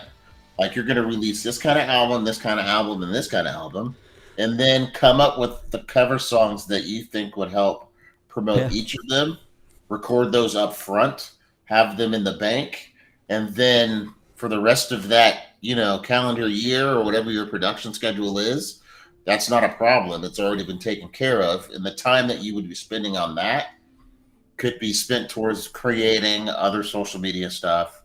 I don't know. I hope that helps. I don't know if that's the answer you were looking for, but I hope it was. Okay, we're going to go with another question from Foxy here. And this is a long question. This camera is not on, by the way. The question is, guys, I would really like to hear your opinion on these free music libraries. These, I'm sure, the places where you can find a ton of royalty-free music for videos on YouTube and whatnot. How does that work? What is behind the scenes, etc.? That's actually easy. It's a long question, but it's an easy. Awesome, Mike. Awesome. I could create 100 songs tomorrow. I could go to one of those libraries and say, hey, I want to sell you this music. Or they can go to the Music Playground. They're a label that I do licensing for sync through, and say, we see these, we want to add these to our library, we'll pay you this much. And then the library is like, okay, we'll take it, because then they make most of their money off of ad revenue and subscriptions. And so if they've got 500,000 songs that they can just distribute, they're great. And I don't have a problem with them because they're paying for that music. None of that music is going to them for free.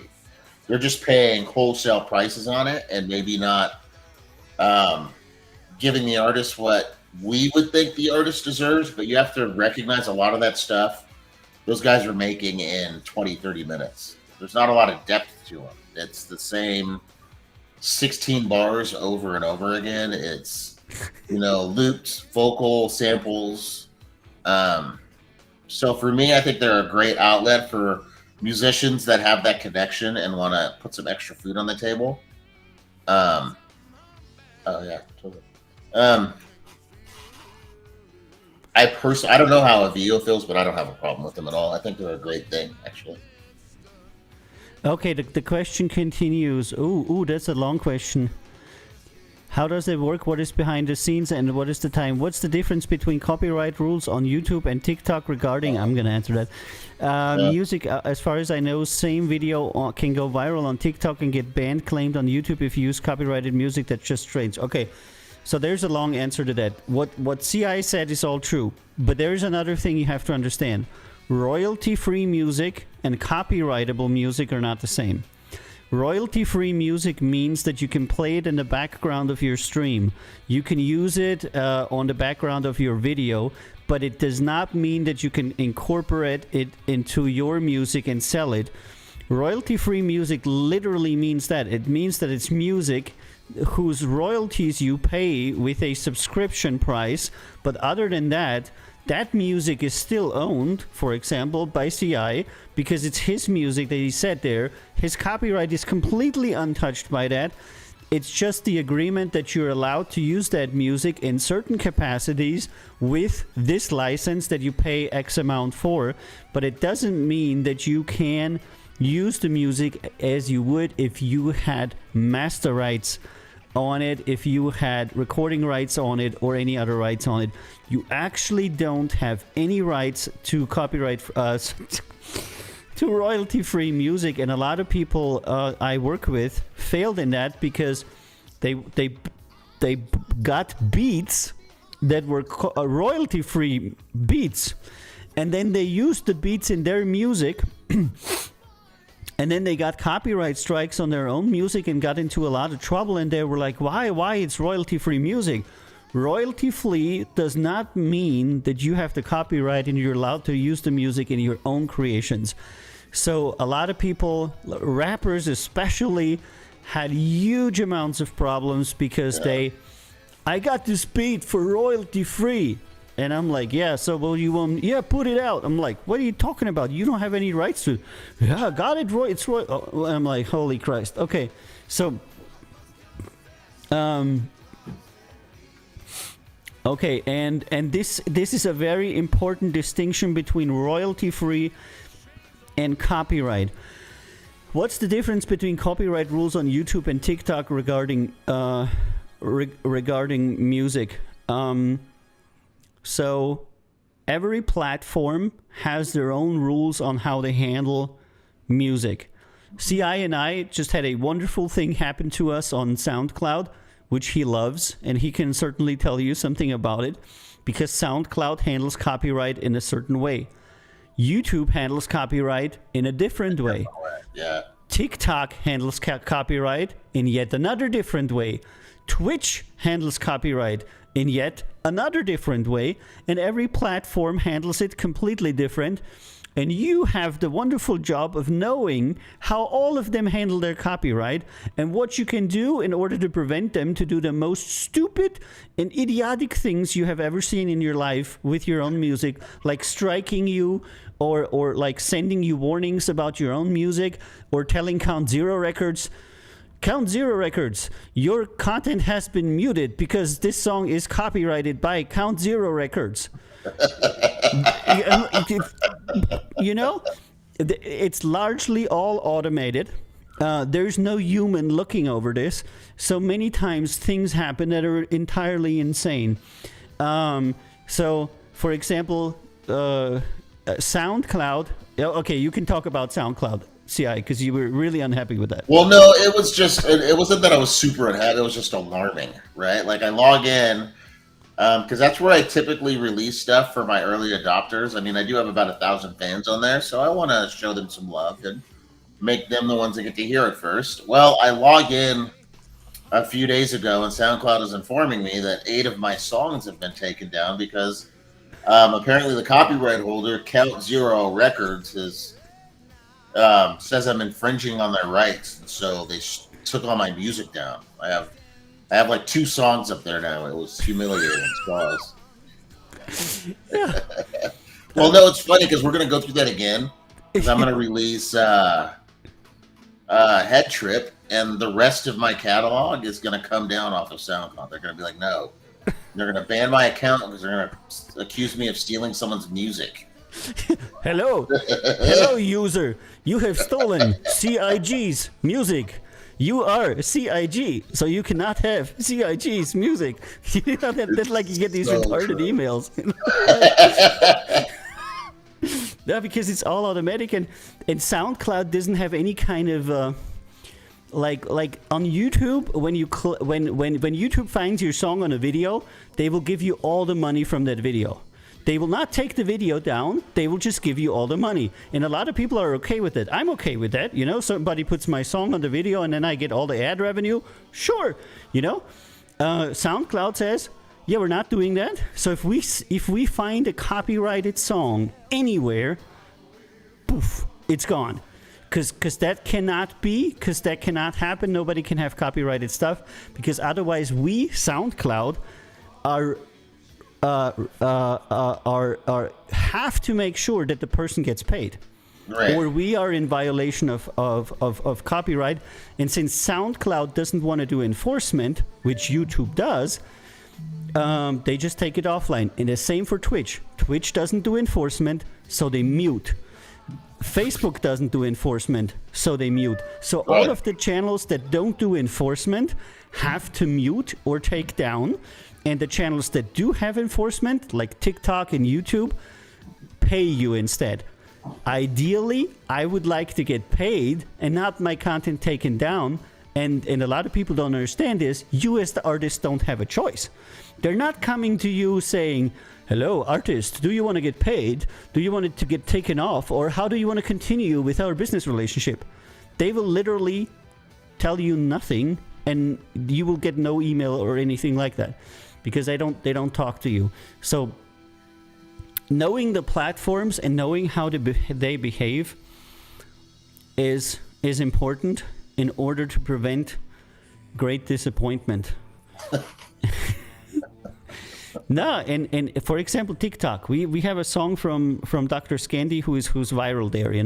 He's got like 20,000, 25,000 plays just on TikTok. We got, I don't know, $2.50 for that. TikTok does enforce, but they pay very, very little. And if you don't disagree with that, the only thing you can do is not distribute to TikTok, and then you will get no money at all. So a lot of times, yeah, that's a big part of it. Like we put up with it because we're trying to get paid. So that's right. So a lot of these platforms are saying you have two choices: either you accept our prices, or we're going to scrub all of your material. So you as an artist are kind of like muscled into accepting their prices, because you have two choices: no money at all and no exposure, or their terms. And since they're big, they can choose. And this is sadly, a lot of people think that you can. Did you know that we as the distributor cannot even choose the prices that platforms sell music for? What I can choose is cheap, middle, full price, and premium. With words, my friends. I cannot say this costs $9.99. It just ends up costing that a lot if it's an album. But we are not the ones. So Apple, Spotify, Qobuz, anybody selling our music determines the price completely by themselves, and they pay us whatever they think is okay. You have 0% influence in pricing of your own product. I've never seen an industry where you as the creator or you as the representative of the creator, which we are, cannot determine your price, and you have to give it to them, and then they will say, I'm going to price this at, whatever. So this is the copyright situation. It's very inconsistent, and whatever they think is the right price. Okay, good. I think we answered the question for Foxy there. Okay. Those were two separate questions. Thank you for answering both of them. Yep. It is crazy when I... Okay, oh. I don't know. Really? Hold on. 8-track cassette players? Okay, no.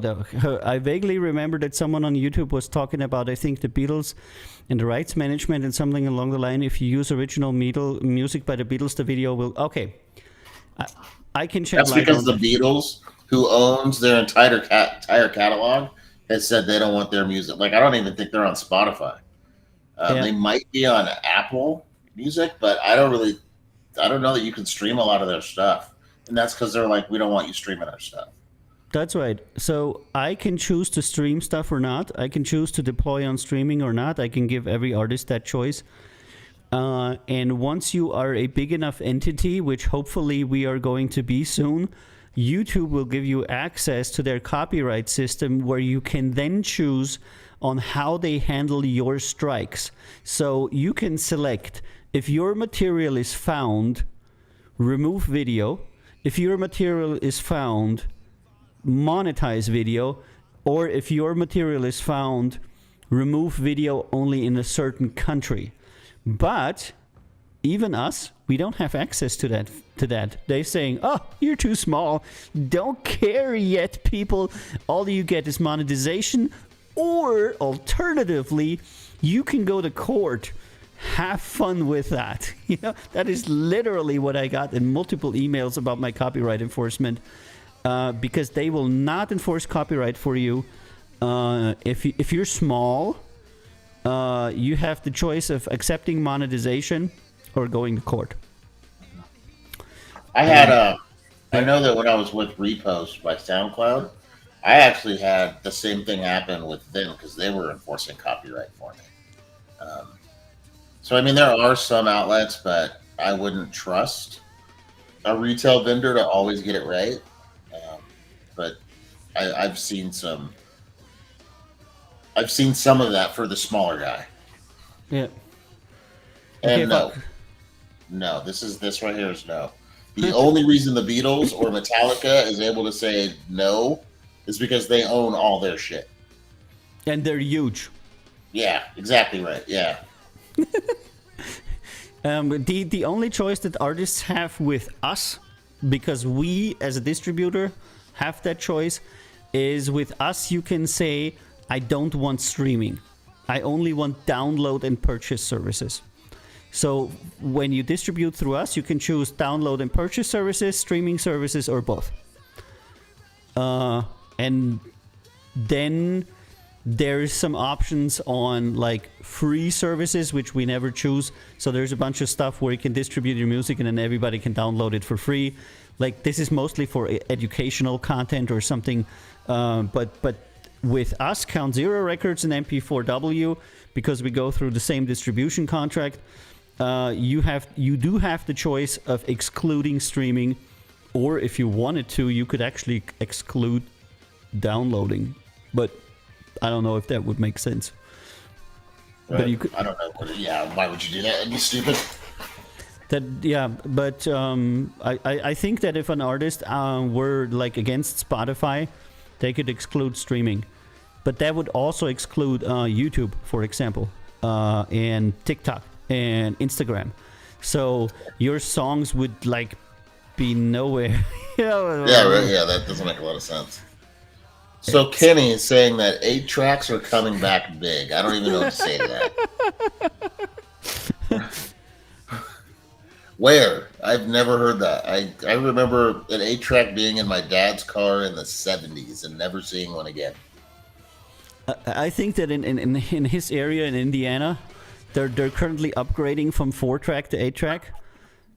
So you know. We love you, Kenny. We love you. There's that. I'll release an album on 8-track. Let's do it. I'll get one just for Kenny. I think that the way to work with a 8-track hardware, and I worked with a MPC Live for a little bit. I actually like with hardware to work with hardware recording where you can have everything in the box.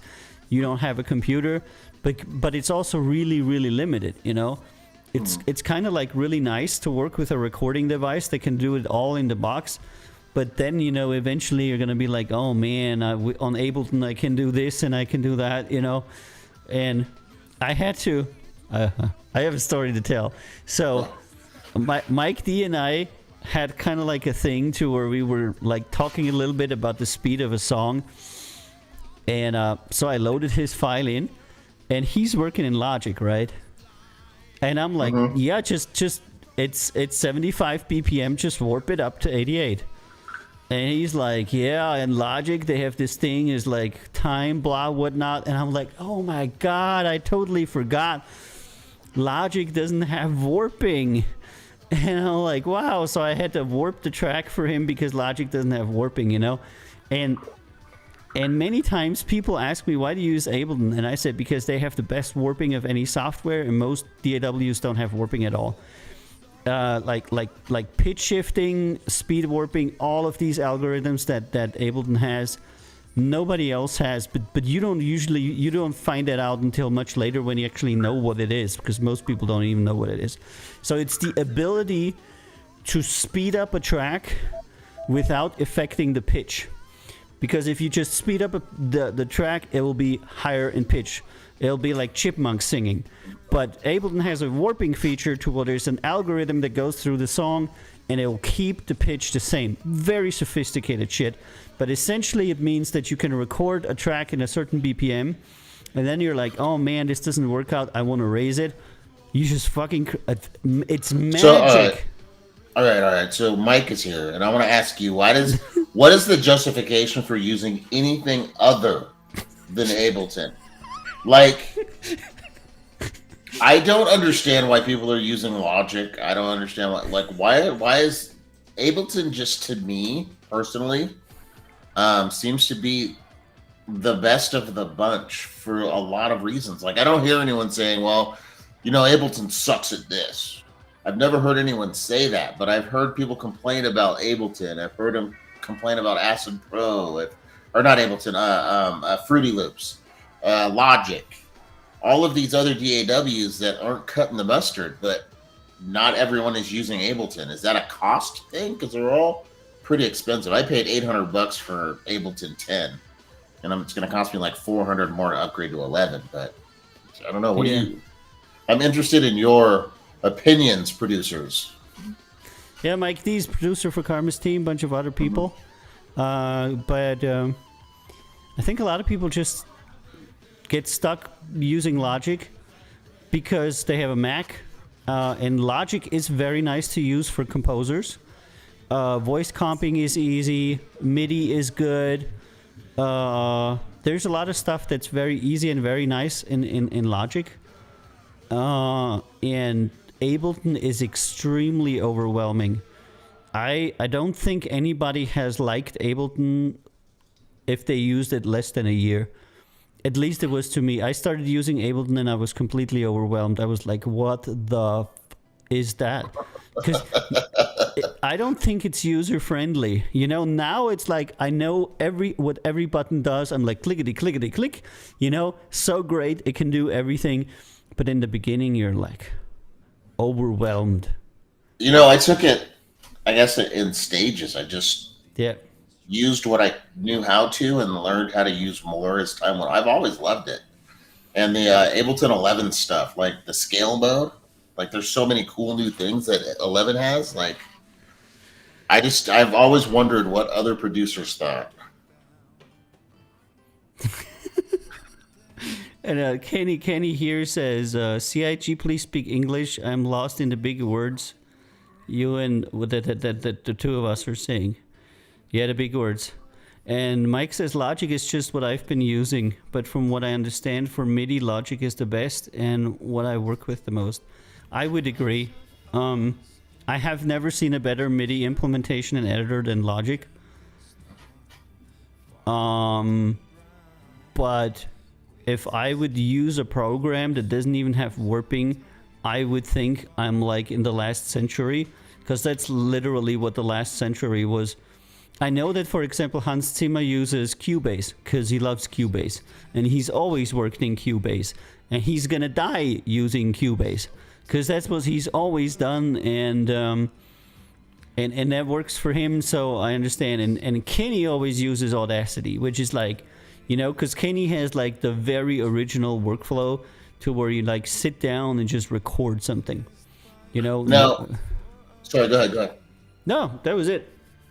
So Mike, have you only used Logic, or have you tried other digital audio workstations, or have you just been strictly loyal to one brand alone.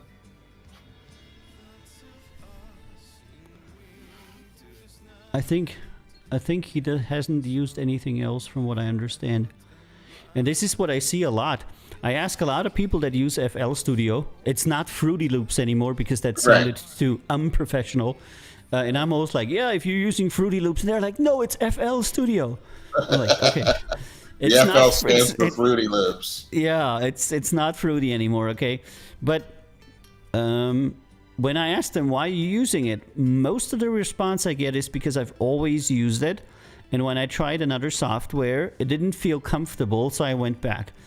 And this is what I had, and I've used Noise Tracker, Fast Tracker, Cakewalk, Cubase, One Studio, Ableton, Logic, GarageBand, and I really use them. And because if you don't do that, then you're kind of like selling yourself short on stuff. If you use something just because you've always used it, it's not good. There you go. I just downloaded Ableton after our talk, and I have to be honest, the warping was unbelievably good. I was shocked. Yes! CI, we have converted another man to the holy mission of Ableton. Well, have you? All right, so Ableton 11 added a bunch of improvements. For me, the biggest one was scale mode, where it will block you from inputting anything that's out of scale. So it'll be easier to create melodies and chords in Ableton now because Cakewalk, I've used Cakewalk for sure. I started on Acid Pro, Sony's old digital audio workstation. I started that. And then I messed with Cakewalk before that. I didn't like it at all. And then Acid Pro was popular enough, I guess, for people to take a look at it. So I played on that for a while. My first big hit was on Acid Planet. And then I quit making music for about 6 years, came back to Fruity Loops, hated it, and moved on to Ableton and never looked back. Yeah. I think most people that move to Ableton and actually stay around until they're comfortable usually don't go back, because the only thing that I like more in Logic is the whole MIDI thing. Because that isn't very well made in Ableton, and I don't know why they're not addressing that, because it's the only thing that's really lacking there. But I still wouldn't do it because the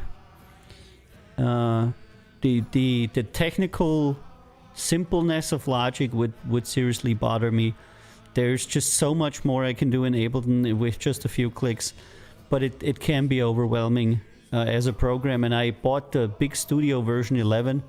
Is like the $1,500 version, and I always, like you, see, I also upgraded. I bought like the $200 version, then I upgraded, and then there was from 8 to 9 I bought this, and then from 9 to 10 I bought this, and it was like a process. I didn't go and say, okay, I'm gonna buy the biggest license for $1,500. I started with the free stuff that I got with a keyboard, like Ableton Lite, whatnot, and I was like, oh yeah, that's pretty cool, I got Ableton, not Pro, not Lite, the one in between. When I bought my Push 2, they give you a license for it. Yeah, they give you a license for it. So I played with that, and I was like, this is fantastic. I love it. And then a lot of the producers I'm working with, you can get a free version of Ableton called Ableton Lite. Yes. I think it limits you to 8 tracks, which is whatever. I mean, that's not a big deal. That's what I always say to people. They ask me, how can I start making professional music? I'm like, get Ableton Lite. That is so enough for most people. Yeah. And then a lot of my producers that I was working with, they were doing stuff in 10 and in the standard edition of Ableton. I didn't have access to a lot of the stuff, so I was forced to upgrade. Yeah, see, you'd be fine, Kenny. 5 tracks in Ableton Lite is, you're on point. And the mastering controls, like the effects they provide you, like, it's sweet. I mean, I just can't. It's sweet. I'm probably going to get off of here today and tinker with 11. I just really haven't gotten into it yet. I haven't tried the new features at all either. I've been, every time they just add so much, and it's crazy. And they say it's the battle of the giants, because Ableton is a German software and Logic is the American software by Apple, and it shows that Ableton is is hey, bye, Mike. And it shows that I'm not doing mastering anymore, my man. That is over. It shows that Ableton is German because they're like functionality above usability, like always. That is typical for German. And this, I think, shows in Ableton there's like a million things you can do, but nobody tells you, like, there's this symbol, and then there's this symbol, and then there's this symbol, and then there's 100 million little things you can click, and it's like extremely not obvious what that is. Ton of really cool videos. One of my favorite Ableton videos is actually David Guetta doing the Future Ray version of the song he made with Sia. There's a whole tutorial of him showing you how he makes it. He makes it in he makes it in 11, so you get to see some of the cool new stuff. But you really get to see why Ableton is a really good idea. Like, it's amazing. I would recommend anybody check it out because it's just a great video. I have to look at that video. Yeah, that's what I'm gonna really have to neat. do. It's really neat. Yeah. And this is also what I feel. I feel there are so many good tutorials. When people ask me, how can I become a professional music producer? I say it takes $100. And they're like, what do you mean? I said, for $100, you get Native Instruments smallest keyboard, plus a bunch of Native Instruments, plus Ableton Live Lite. And then you go on YouTube and you listen to all of the tutorials there, how to work with Native Instruments, and keyboard, and with Ableton. And and with this $100, you'll be able to produce a chart hit. Absolutely guarantee it. Not the most complicated one, maybe, but definitely enough. So when people say, I don't have money, I don't blah, blah, blah, nothing like that. I know guys that started when they were 14, they had nothing but Ableton Lite, didn't even have a keyboard, used because I have a guy using his normal keyboard to play MIDI notes, you know? Just programmed it on here because he didn't have a keyboard. And so it's like really, really cheap. All you need is, I don't know, the willingness to do it maybe. Right. And to go online and watch the video and find out about stuff. That's it. And time. I'll put the link to it in chat on Discord. Yeah. In the live show chat. It's a 31-minute video. It's not short, but it's worth looking at. Absolutely. You should totally check that out if you're interested in music. That's always good. And that can't be stressed enough. If you're new in music, even if you've been doing music for 20 years, you should be taking every opportunity to watch other people perform their craft. You can always learn something from other people. Always. All the time. Where do I get it? Yeah. Is that not in general? I always recommend this Ableton Live Lite serial that comes with the Native Instruments keyboard, because it's the cheapest. Actually, there is a forum to where somebody said if you buy a certain app for $10, you get an Ableton Live Lite serial. That is the cheapest way to get Ableton Live Lite. There's some kind of app that you can buy, but I always suggest that people buy the Native Instruments keyboard, the cheapest one, because that is about $100. Because then you have the keyboard, the Native Instruments bunch of software on it, and the serial for Ableton Live. Hold on, where is it?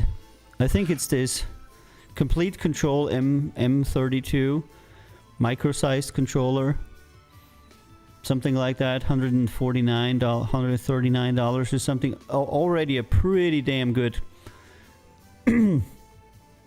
keyboard. Hold on, let me see. Yeah, plus that's right, Live Lite. Yeah, it comes in here. Hold on, can I put that into Discord as well? I'm gonna do that. I'm gonna put it in live show chat. That would be my choice because I like Native Instruments. I use it a lot. All my stuff is Native Instruments, and I think they're pretty good. And there you get the keyboard, the instruments, and Ableton. So, for $100 you get a lot of value, and I don't represent them like at all. I'm sure you can get the Ableton Live Lite license cheaper if you don't need a keyboard, but I think this is a great value.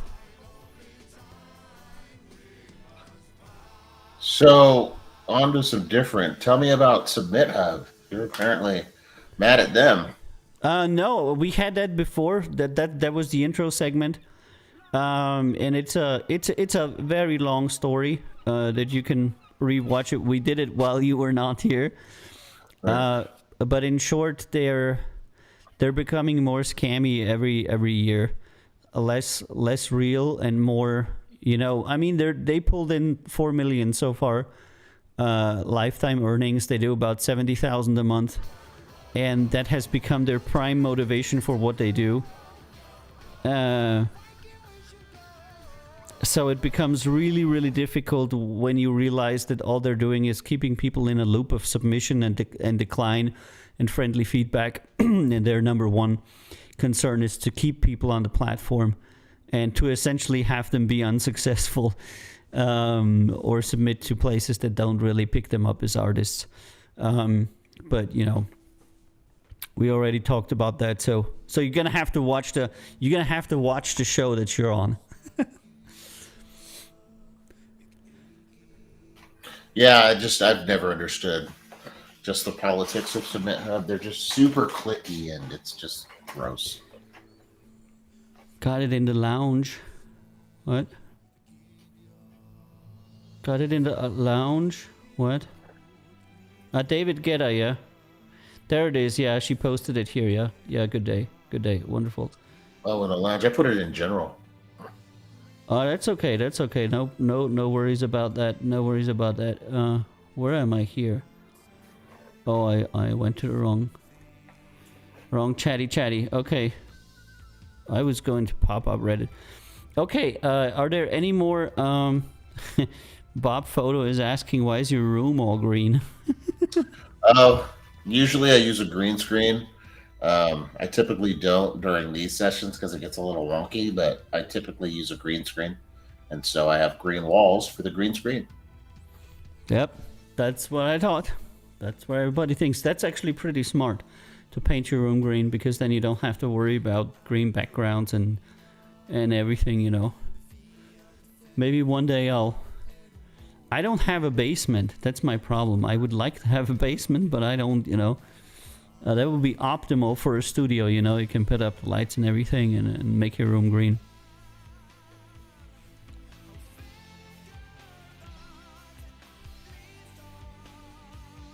All right. Last call for questions, and if there's no questions, then we're going to be closing this show for today, which was essentially a talk show between me and CI, but that's good because... Oh, what the fuck? We said we were going to talk about your album. Yes. I forgot it, and you too. No, I was closing my Submit Hub account. So. Okay, so you're burning desire for self-promotion. All right. Hold on. How am I gonna do this? How am I gonna do this? I'm gonna pop you up, and why am I now gone? I don't know. I just wanted you to be like, oh, let's do it this way. There you go. There you go. I'm gonna be in the corner, and you can talk about a little bit about your upcoming album, which is called Field Trip. It's I'm not gonna say it's a lifelong passion project, but it was definitely something I've been wanting to do for quite some time. One of the yeah, I do.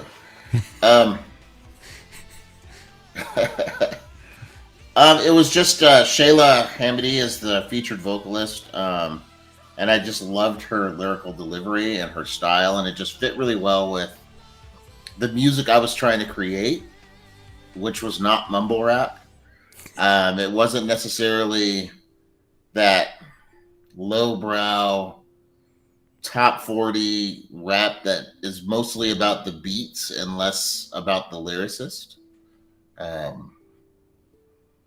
What is Big Kitty doing? He's posting like these gifs, you know. Oh, right, and and it doesn't show up in the chat here because it just shows the link. But it took me about a year to complete, from start to finish. We both worked really hard to put this album together. But we both, like, she's got her own life, I've got my own life, I have other things that I had going on. And we were actually able to get the first 7 songs, I think 7, 6 or 7 songs done within the first 4 months, and then for some reason things just took a turn, and I couldn't work on anything else for another 4 or 5 months, and then we came back together and finished the last 2 or 3 tracks. Sent them off to my mastering guy. He sent them back. I sent them to you. You were like, "This is trash, but I'll release it anyways."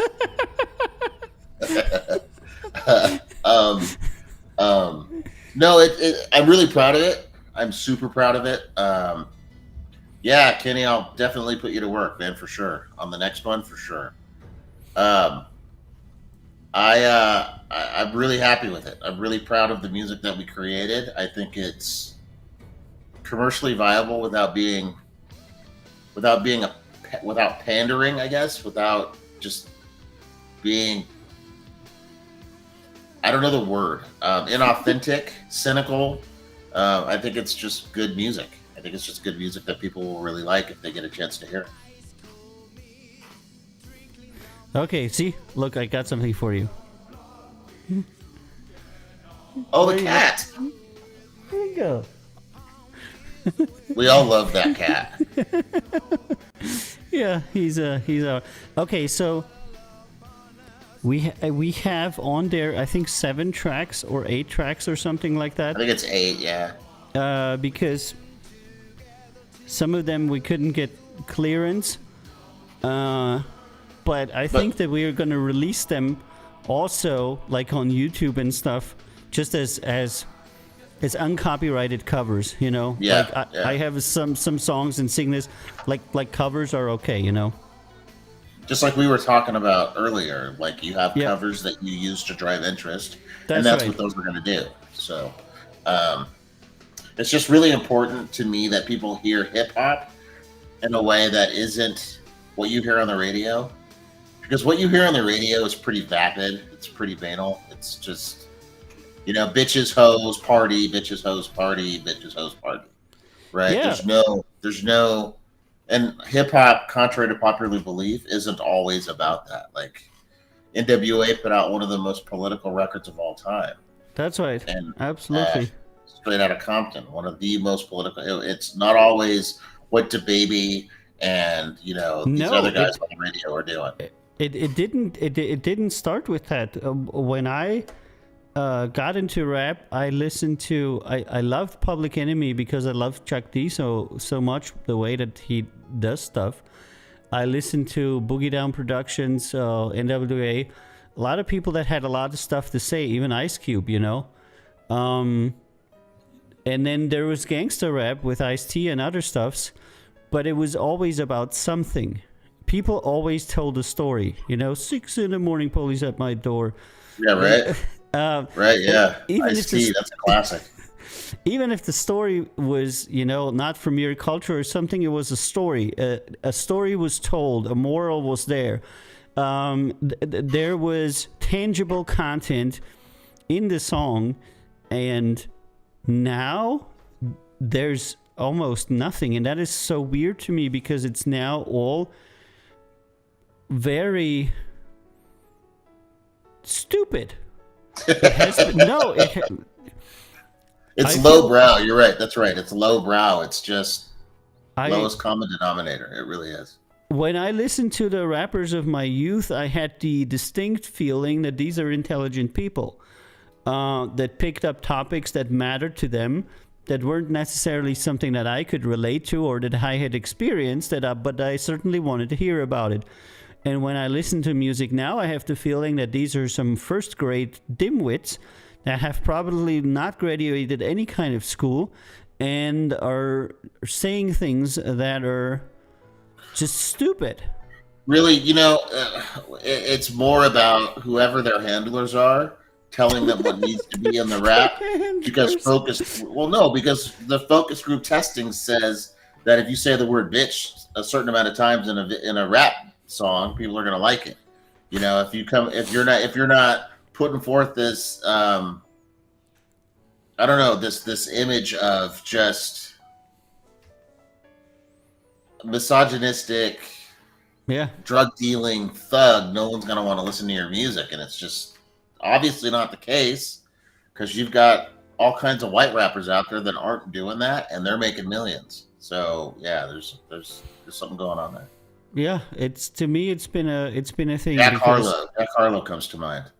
He's the white kid that just is blowing up, and he's not out there doing what he's doing.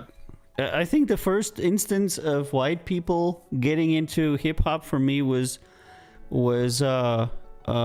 Beastie Boys and Third Base.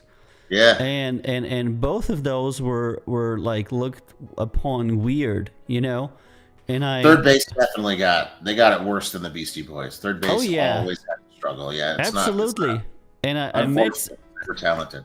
Yeah, just recently I met Serge on Clubhouse, and nice. He's doing investment and other stuff now. And I talked to him a little bit, and he said, so many people talk to me about the time in Third Base, but that to me only was like 2.5 years or something. And I'm like, you're shitting me. And he said, no. We did a few albums together, and that was it. And before that, I didn't do music, and afterwards I became a businessman and investor. So to me, it's an incredibly small time that I spent as, Search of Third Base. But all people want to talk about to me is that time. So if you want to talk to me about that time, then leave me alone, because now I'm doing I'm doing something else. And that to me was an example of somebody who really did not spend a lot of time in the music scene. And I could not really understand it, because I thought the Third Base was really good. I liked them. And I would have stayed. But it was tribalism. I'll be honest, it was tribalism. When hip hop happened, it was like, even when rock and roll happened back in the 50s, I mean, that was mostly black music back then. Yeah. And when hip hop happened in America, there was that uneasiness. Like, are they gonna take this from us? Yeah. And there's that's a lot of the reason why Third Base was so unfairly characterized. It's just not good, because they were good. No, I always thought that, Pete Nice. No, Prime Minister Pete. What did he call himself, Pete? I don't remember. Hold on, I'll find out right now. Pete Nice, Prime Minister Pete Nice, I think is what he called himself, and MC Search. I thought they were pretty cool. I also liked the Beastie Boys, but I also liked everybody else. There's a lot of. Okay, we're going to talk a little bit about hip hop, and then we have a secret question from Foxy, but I really want to talk about this. Prime Minister Pete Nice, yeah, that's right. Yeah, I got it right. Oh my God, I'm so good.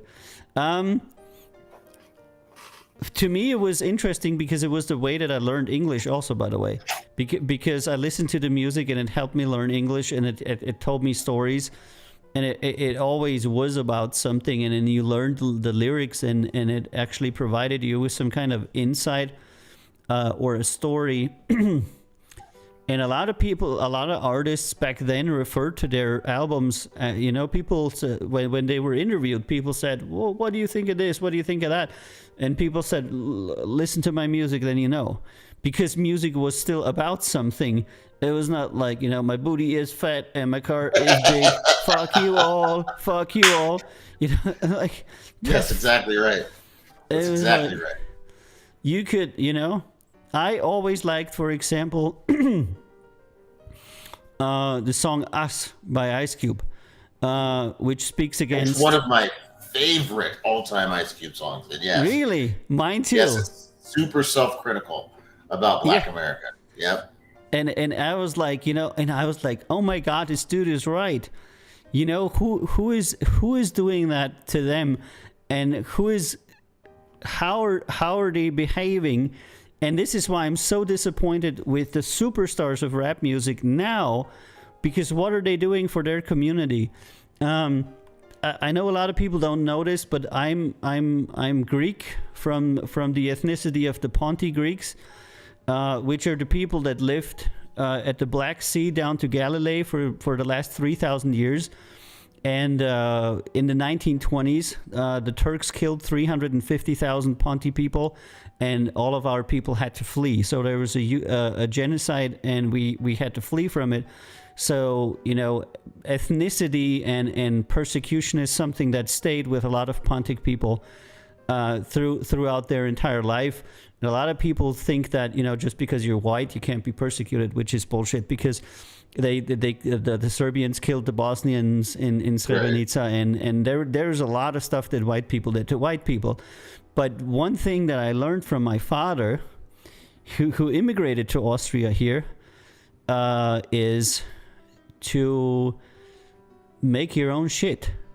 He had absolutely no excuses for anything. He said, if you don't have something, it's because you haven't taken it. It's because you didn't make it happen. Don't blame other people for your failures. If they're bad to you, he said, they're not nice to me, but the Turks killed us. He's always like, it could be worse. We could be dead. We're not dead. Right. And he always spoke of complete, like he instilled in me the thing that you are responsible. You are responsible. You, as a person, are responsible for what happens. And nobody else, no matter if you're a Jew, if you're a Ponti, if you're black, no matter how much they persecute, kill, and do you, but you are responsible. And when I heard that from Ice Cube, it kind of like touched me there, because so many times the Greeks, especially, they are the biggest victims in the world. The Greeks. No, seriously, we have given the world everything. We have given them democracy. We have given them critical thinking. We have given them mathematics. Everything the Greeks invented. And why are they now not respecting us? And I said, because Greece is a piece of shit country, because you have systematically destroyed it. It's full of debt. Nobody pays taxes, and nobody wants to work. And when I raise discussions like that, people hate that. People absolutely, you're influenced by the Germans. Like, what did the fucking Germans have to do with it? They attacked us in World War II. And I said, and that was what? 70 years ago? I know that when I went to Greece, it was an experience. I just didn't expect it. Like, they would just walk out of their house and like dump their garbage out in the middle, like on the side of the street. And it was just, I was blown away by it. It wasn't a pleasant experience. Greece is a beautiful country, and the people are very nice, and I love being in Greece. But this victimhood mentality that so many people in Greece had, that my father did not have, and this is why he emigrated. He said, George, I cannot work with these people. After he had been in Austria for 10 years, he said, it's not possible. If you go to Greece, they maybe they will work today, maybe they will not. It is extremely difficult. And so I connected with that us, and I was thinking to myself, who is doing the crime? Who is selling the drugs? Or at least what people have told me. I haven't been there, I just heard the stories. And I was thinking to myself, wow, that is a good message. I wonder how black people feel about that. If somebody who they're always looking to kind of like be apologetic for them, tells them maybe you also need to do something about it. Maybe you shouldn't buy a sports car and drive around with gold chains, but you should open a store. No, we definitely have a full grasp on that. Like, it's been a couple of generations since the general consensus amongst Black Americans has been the white man owes us something. Now we've kind of figured out that really all we're really owed is equality, and that's what the focus has been.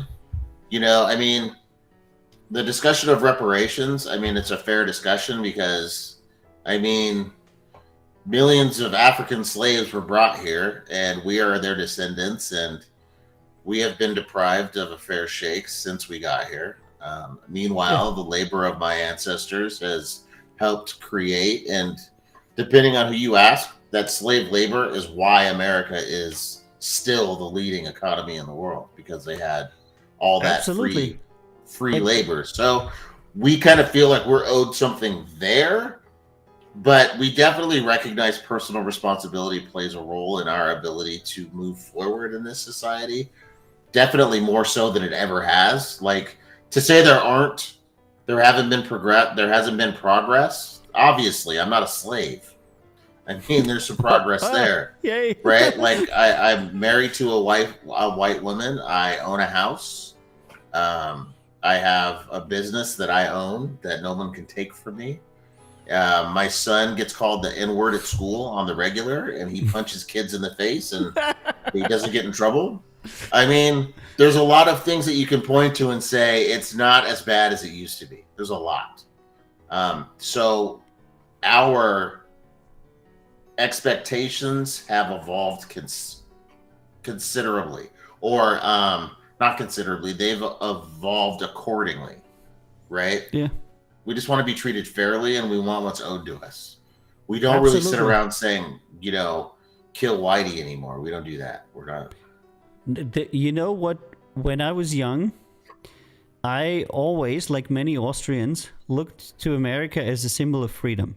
To me, that was so cool. That the country where everybody lived together and they all got along, and they all, it was really cool. It was the place to be.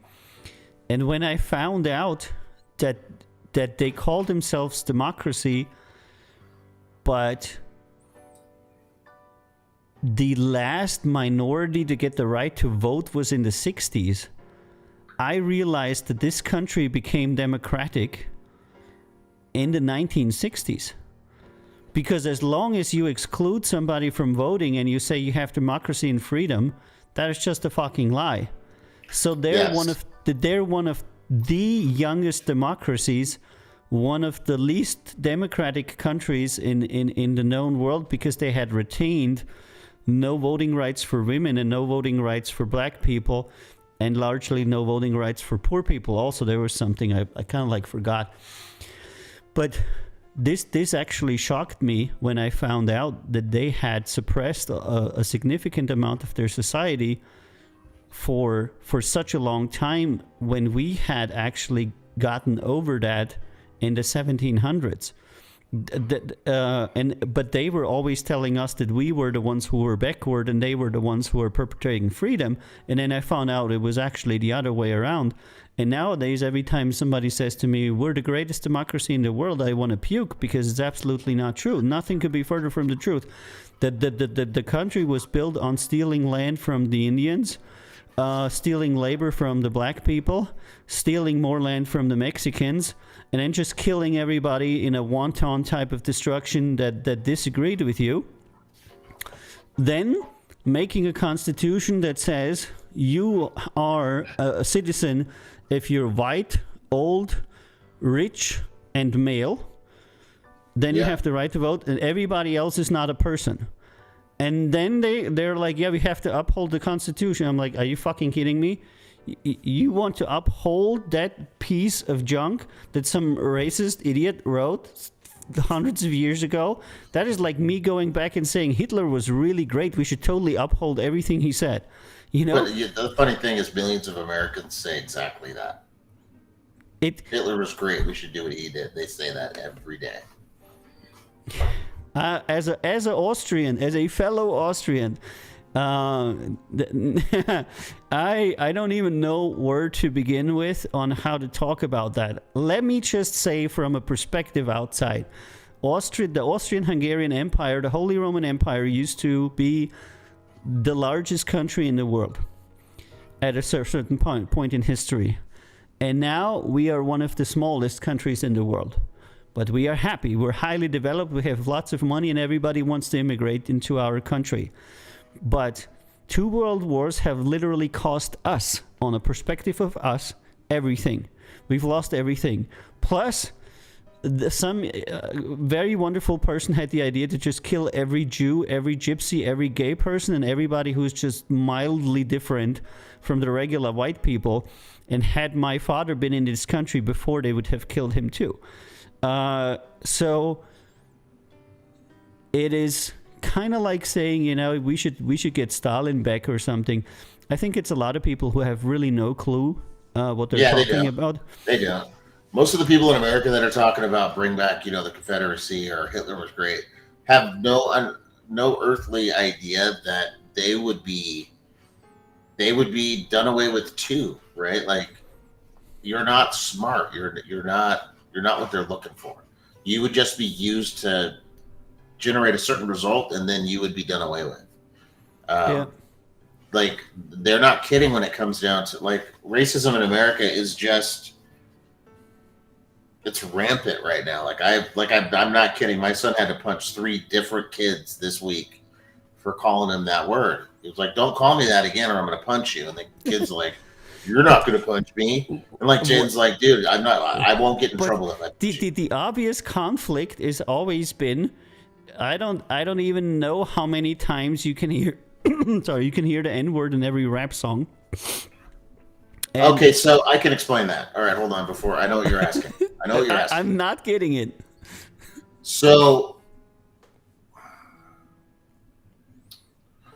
I don't know what the scientific term is, but there is a precedent for something like this happening.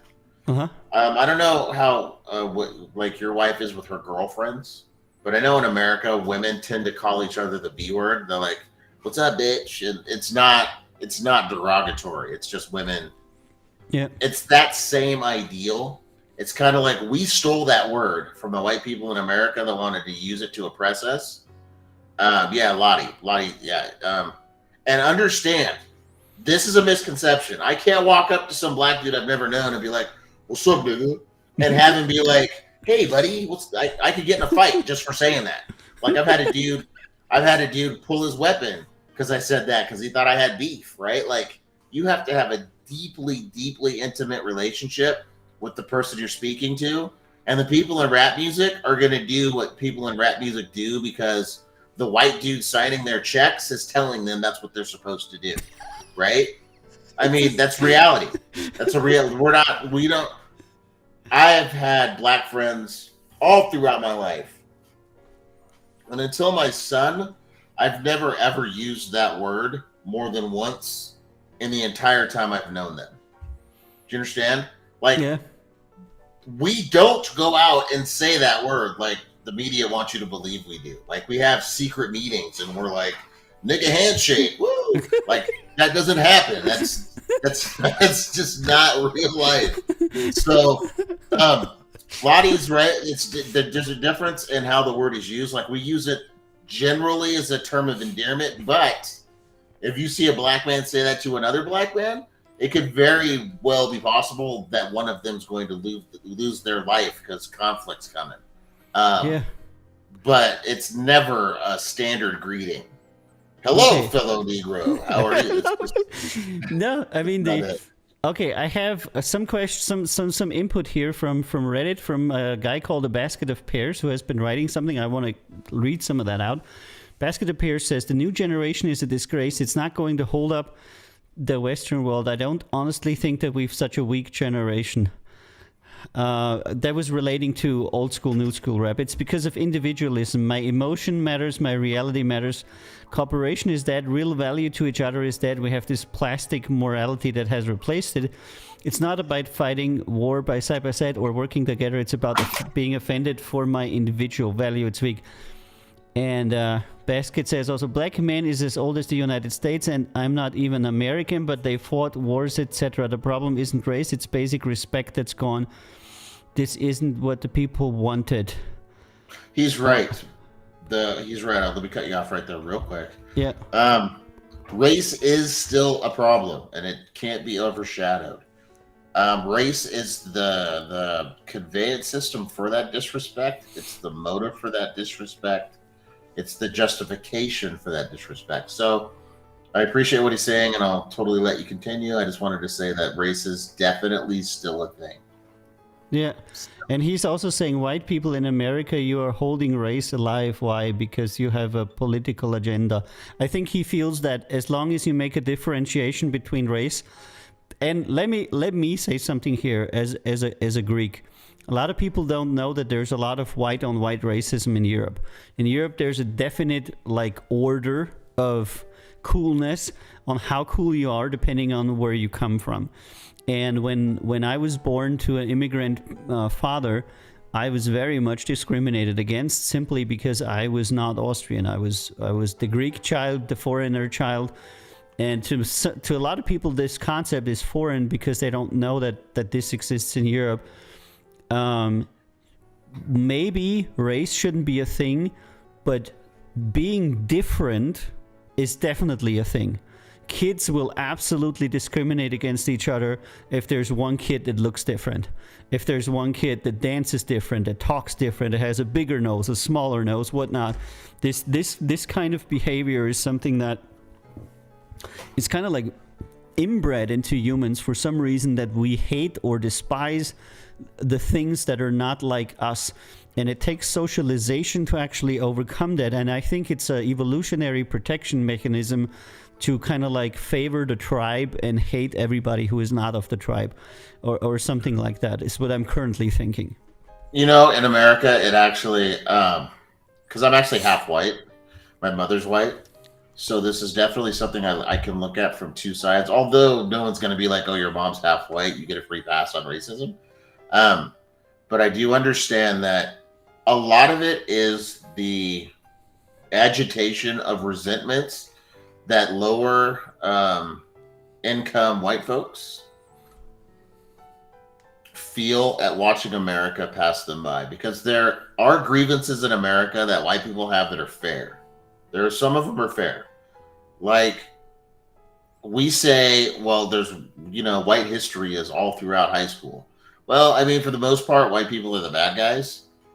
There's no celebration of white contributions the way there is for black people.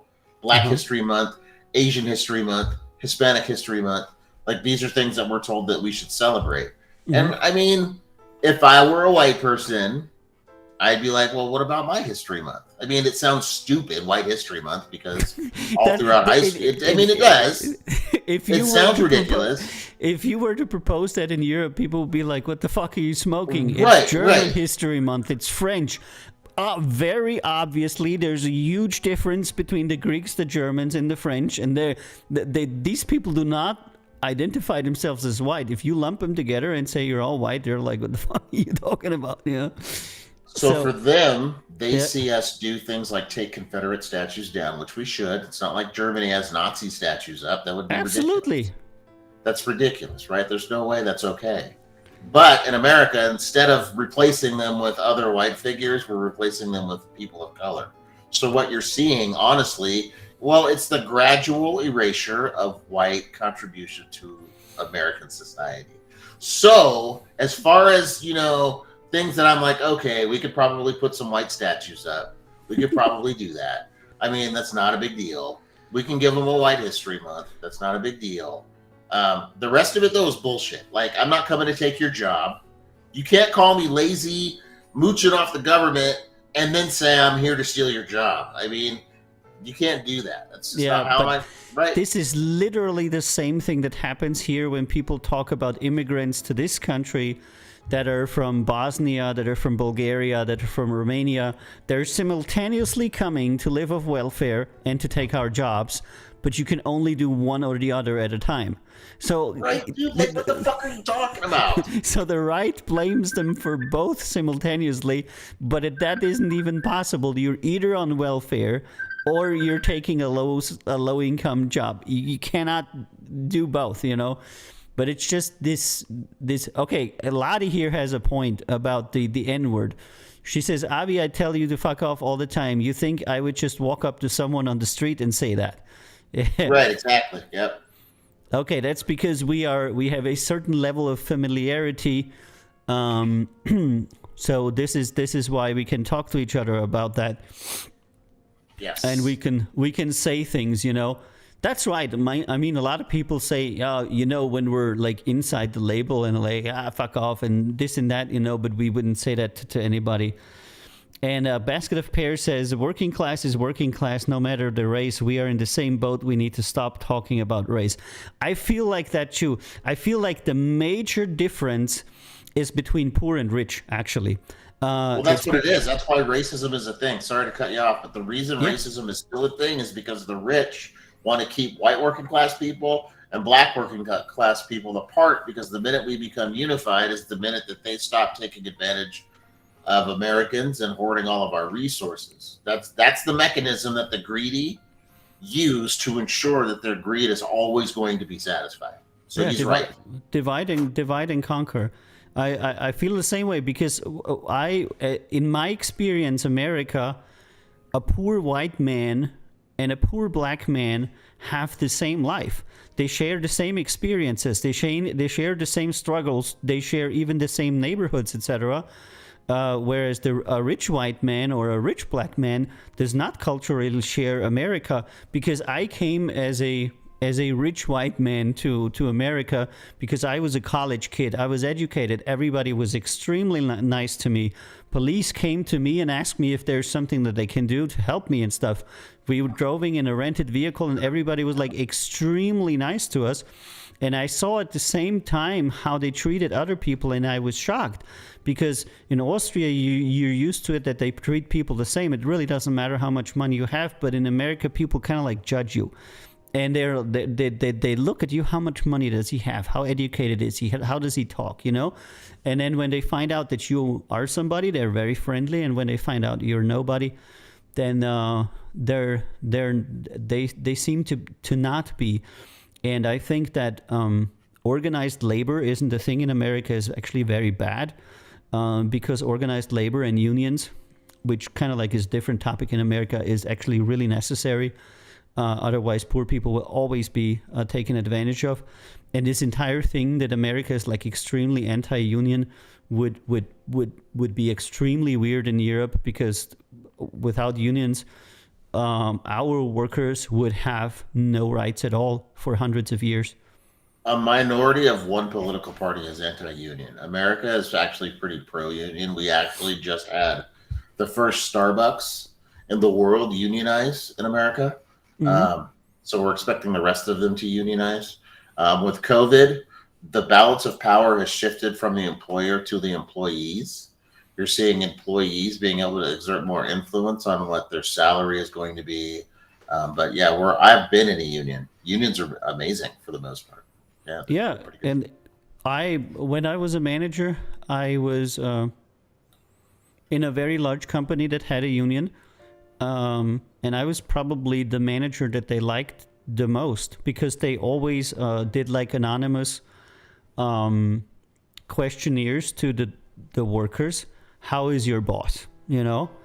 And I always got extremely high grades and stuff. And whenever the union came to me, I supported them. And they were always like so happy that there was a manager that worked with the union. I never had any problems, and everybody wanted to work for me. And people were always like, how can you get those guys to do everything for you? And I said the same thing I'm always saying, I'm just not an asshole. No, that is my business secret. That is my secret in life. Don't be an asshole. Very simple. When somebody works for you, treat them good. Treat them how you would treat one of your family members. And everything will be fine, There's no bigger secret to it. But when I see how Elon Musk is treating people, when I see how Bezos is treating people, I cannot understand it. That is only explained by boundless greed. When you have when you have billions, why not fucking paying your people normally? Well, look who you're talking about, man. Look who you're talking about. Elon Musk is a fraud. Like, Elon Musk shows up, pays the founder of whatever company he's about to steal or buy out or whatever, And then he has everyone swearing to God that he's the real founder of Tesla, right? Like he got his start from slave labor at a emerald mine that his parents owned. Like, so you got to look who you're talking about. Yeah, that's exactly how they're going to acquit themselves. But we've got a guy in Seattle that like completely eliminated his millions of dollars or whatever and just turned that back into employee wages. Minimum starting wage at his company for entry level is like $50,000-$60,000. Yeah, I heard about that. Yep. Yeah. And Costco is an amazing employer. There's a lot of good employers out there that treat their employees well. Yes. Then there are people like Jeff Bezos, whose only interest is having the most money in the bank when he dies, which is completely pointless because what are you gonna fucking do with it, dude? Absolutely. Right? And Elon Musk, I have $300 billion. You die tomorrow, what the fuck's gonna happen? Your wife is gonna spend it? I mean, that's right. And the sad thing for me is that so many young people look up to the tech entrepreneurs as being the new generation of business people. And I'm always saying this is not the new generation of business people that I would like to see or that I associate with, because this is the old generation of business people. These are people that treat people the way that they were treated in the 1700s, who think that everybody working for them is almost a slave. They can do whatever the hell they want with them. These are not modern people. These are not good people, and they're not a positive influence on society. And what they're doing is not okay. But nobody talks about that, and I'm so weirded out. When I listen to somebody give a keynote speech, and they're talking like they're a huge fucking dick, and then the whole audience is like, yeah, bravo, fuck the worker. He only needs $4 an hour. It's enough. Are you realizing that you guys clapping are that worker? Because you're not the CEO and you're not the manager. People always misidentify with management. And I always see a lot of people clapping who are never going to be management in any way, shape, or form. They don't understand that it's them that it's getting exploited. It's that corporate lie of buy-in, right? They tell you when you get that big corporate job to buy into the culture, and part of that culture is applauding your slave master, telling you you're going to be broke for the rest of your life. Yes, I'm going to work harder for you, master. It is very beneficial for me to die for you. I mean, that is no, that is horrible. And sorry, Kenny asked a question. Yes, okay. It does. Yes, it's 2:00, man. We're gonna have to get up out of here. Okay, yeah. Last question I'm taking for today. Foxy says, you don't have to answer this, but it's uncomfortable or triggering.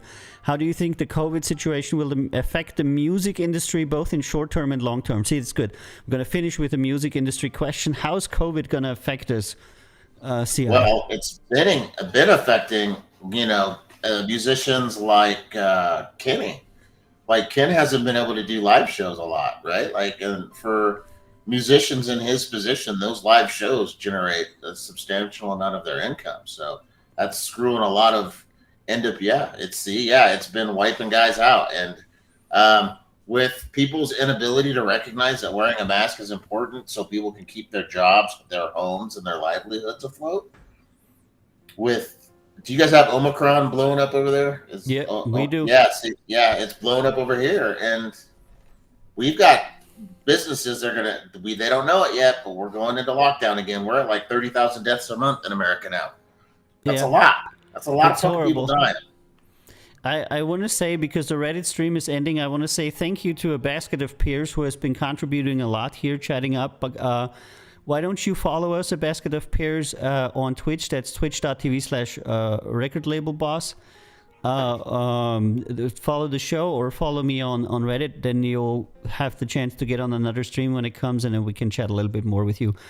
So thanks for all of your input there, basket of peers, about rich people, poor people. I think we are on terms with that. Thank you.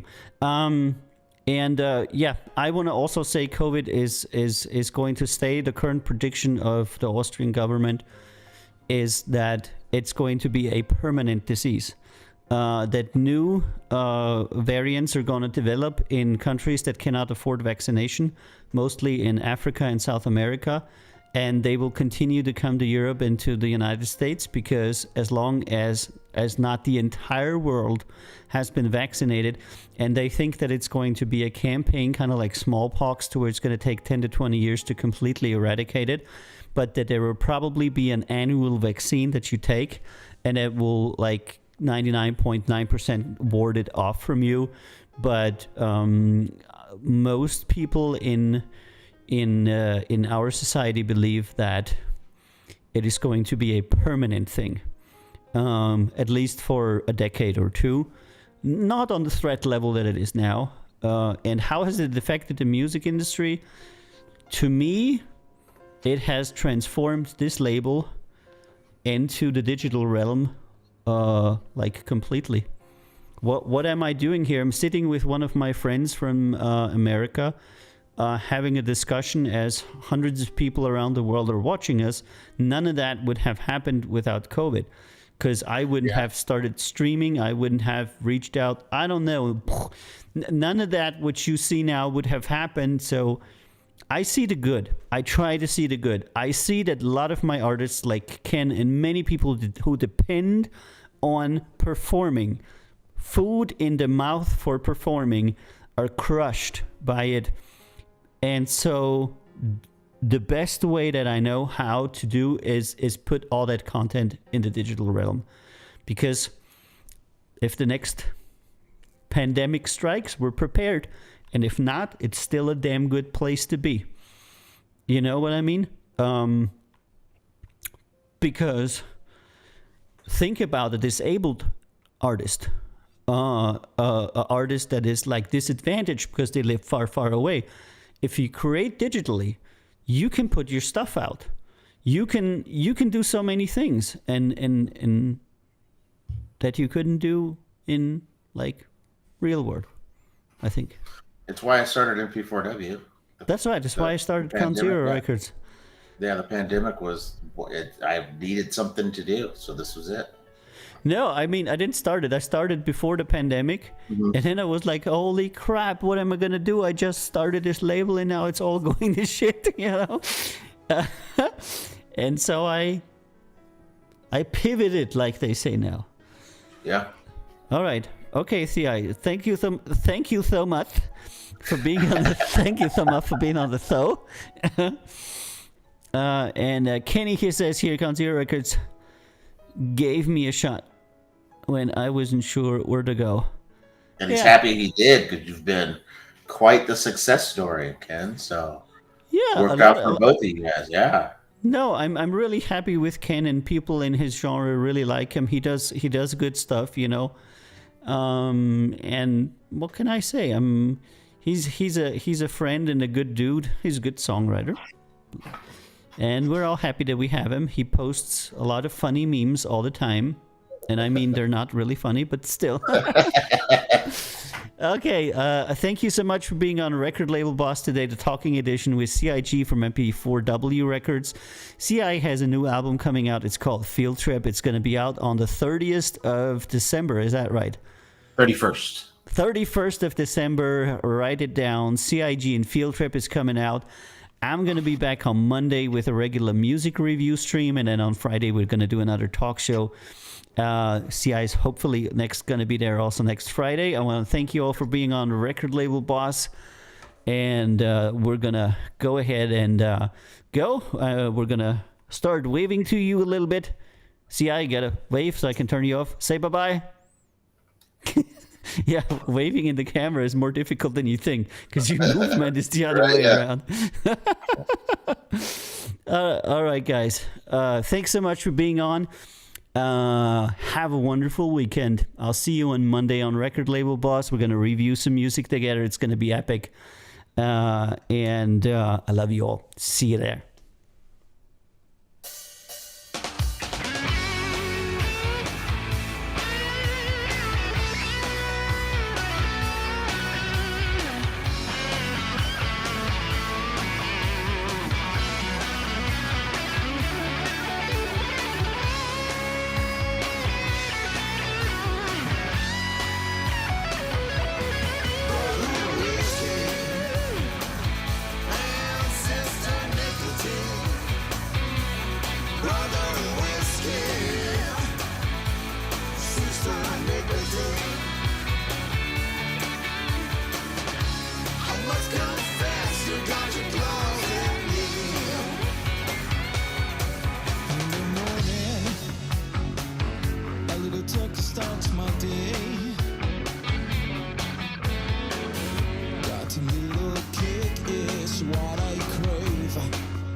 Tales.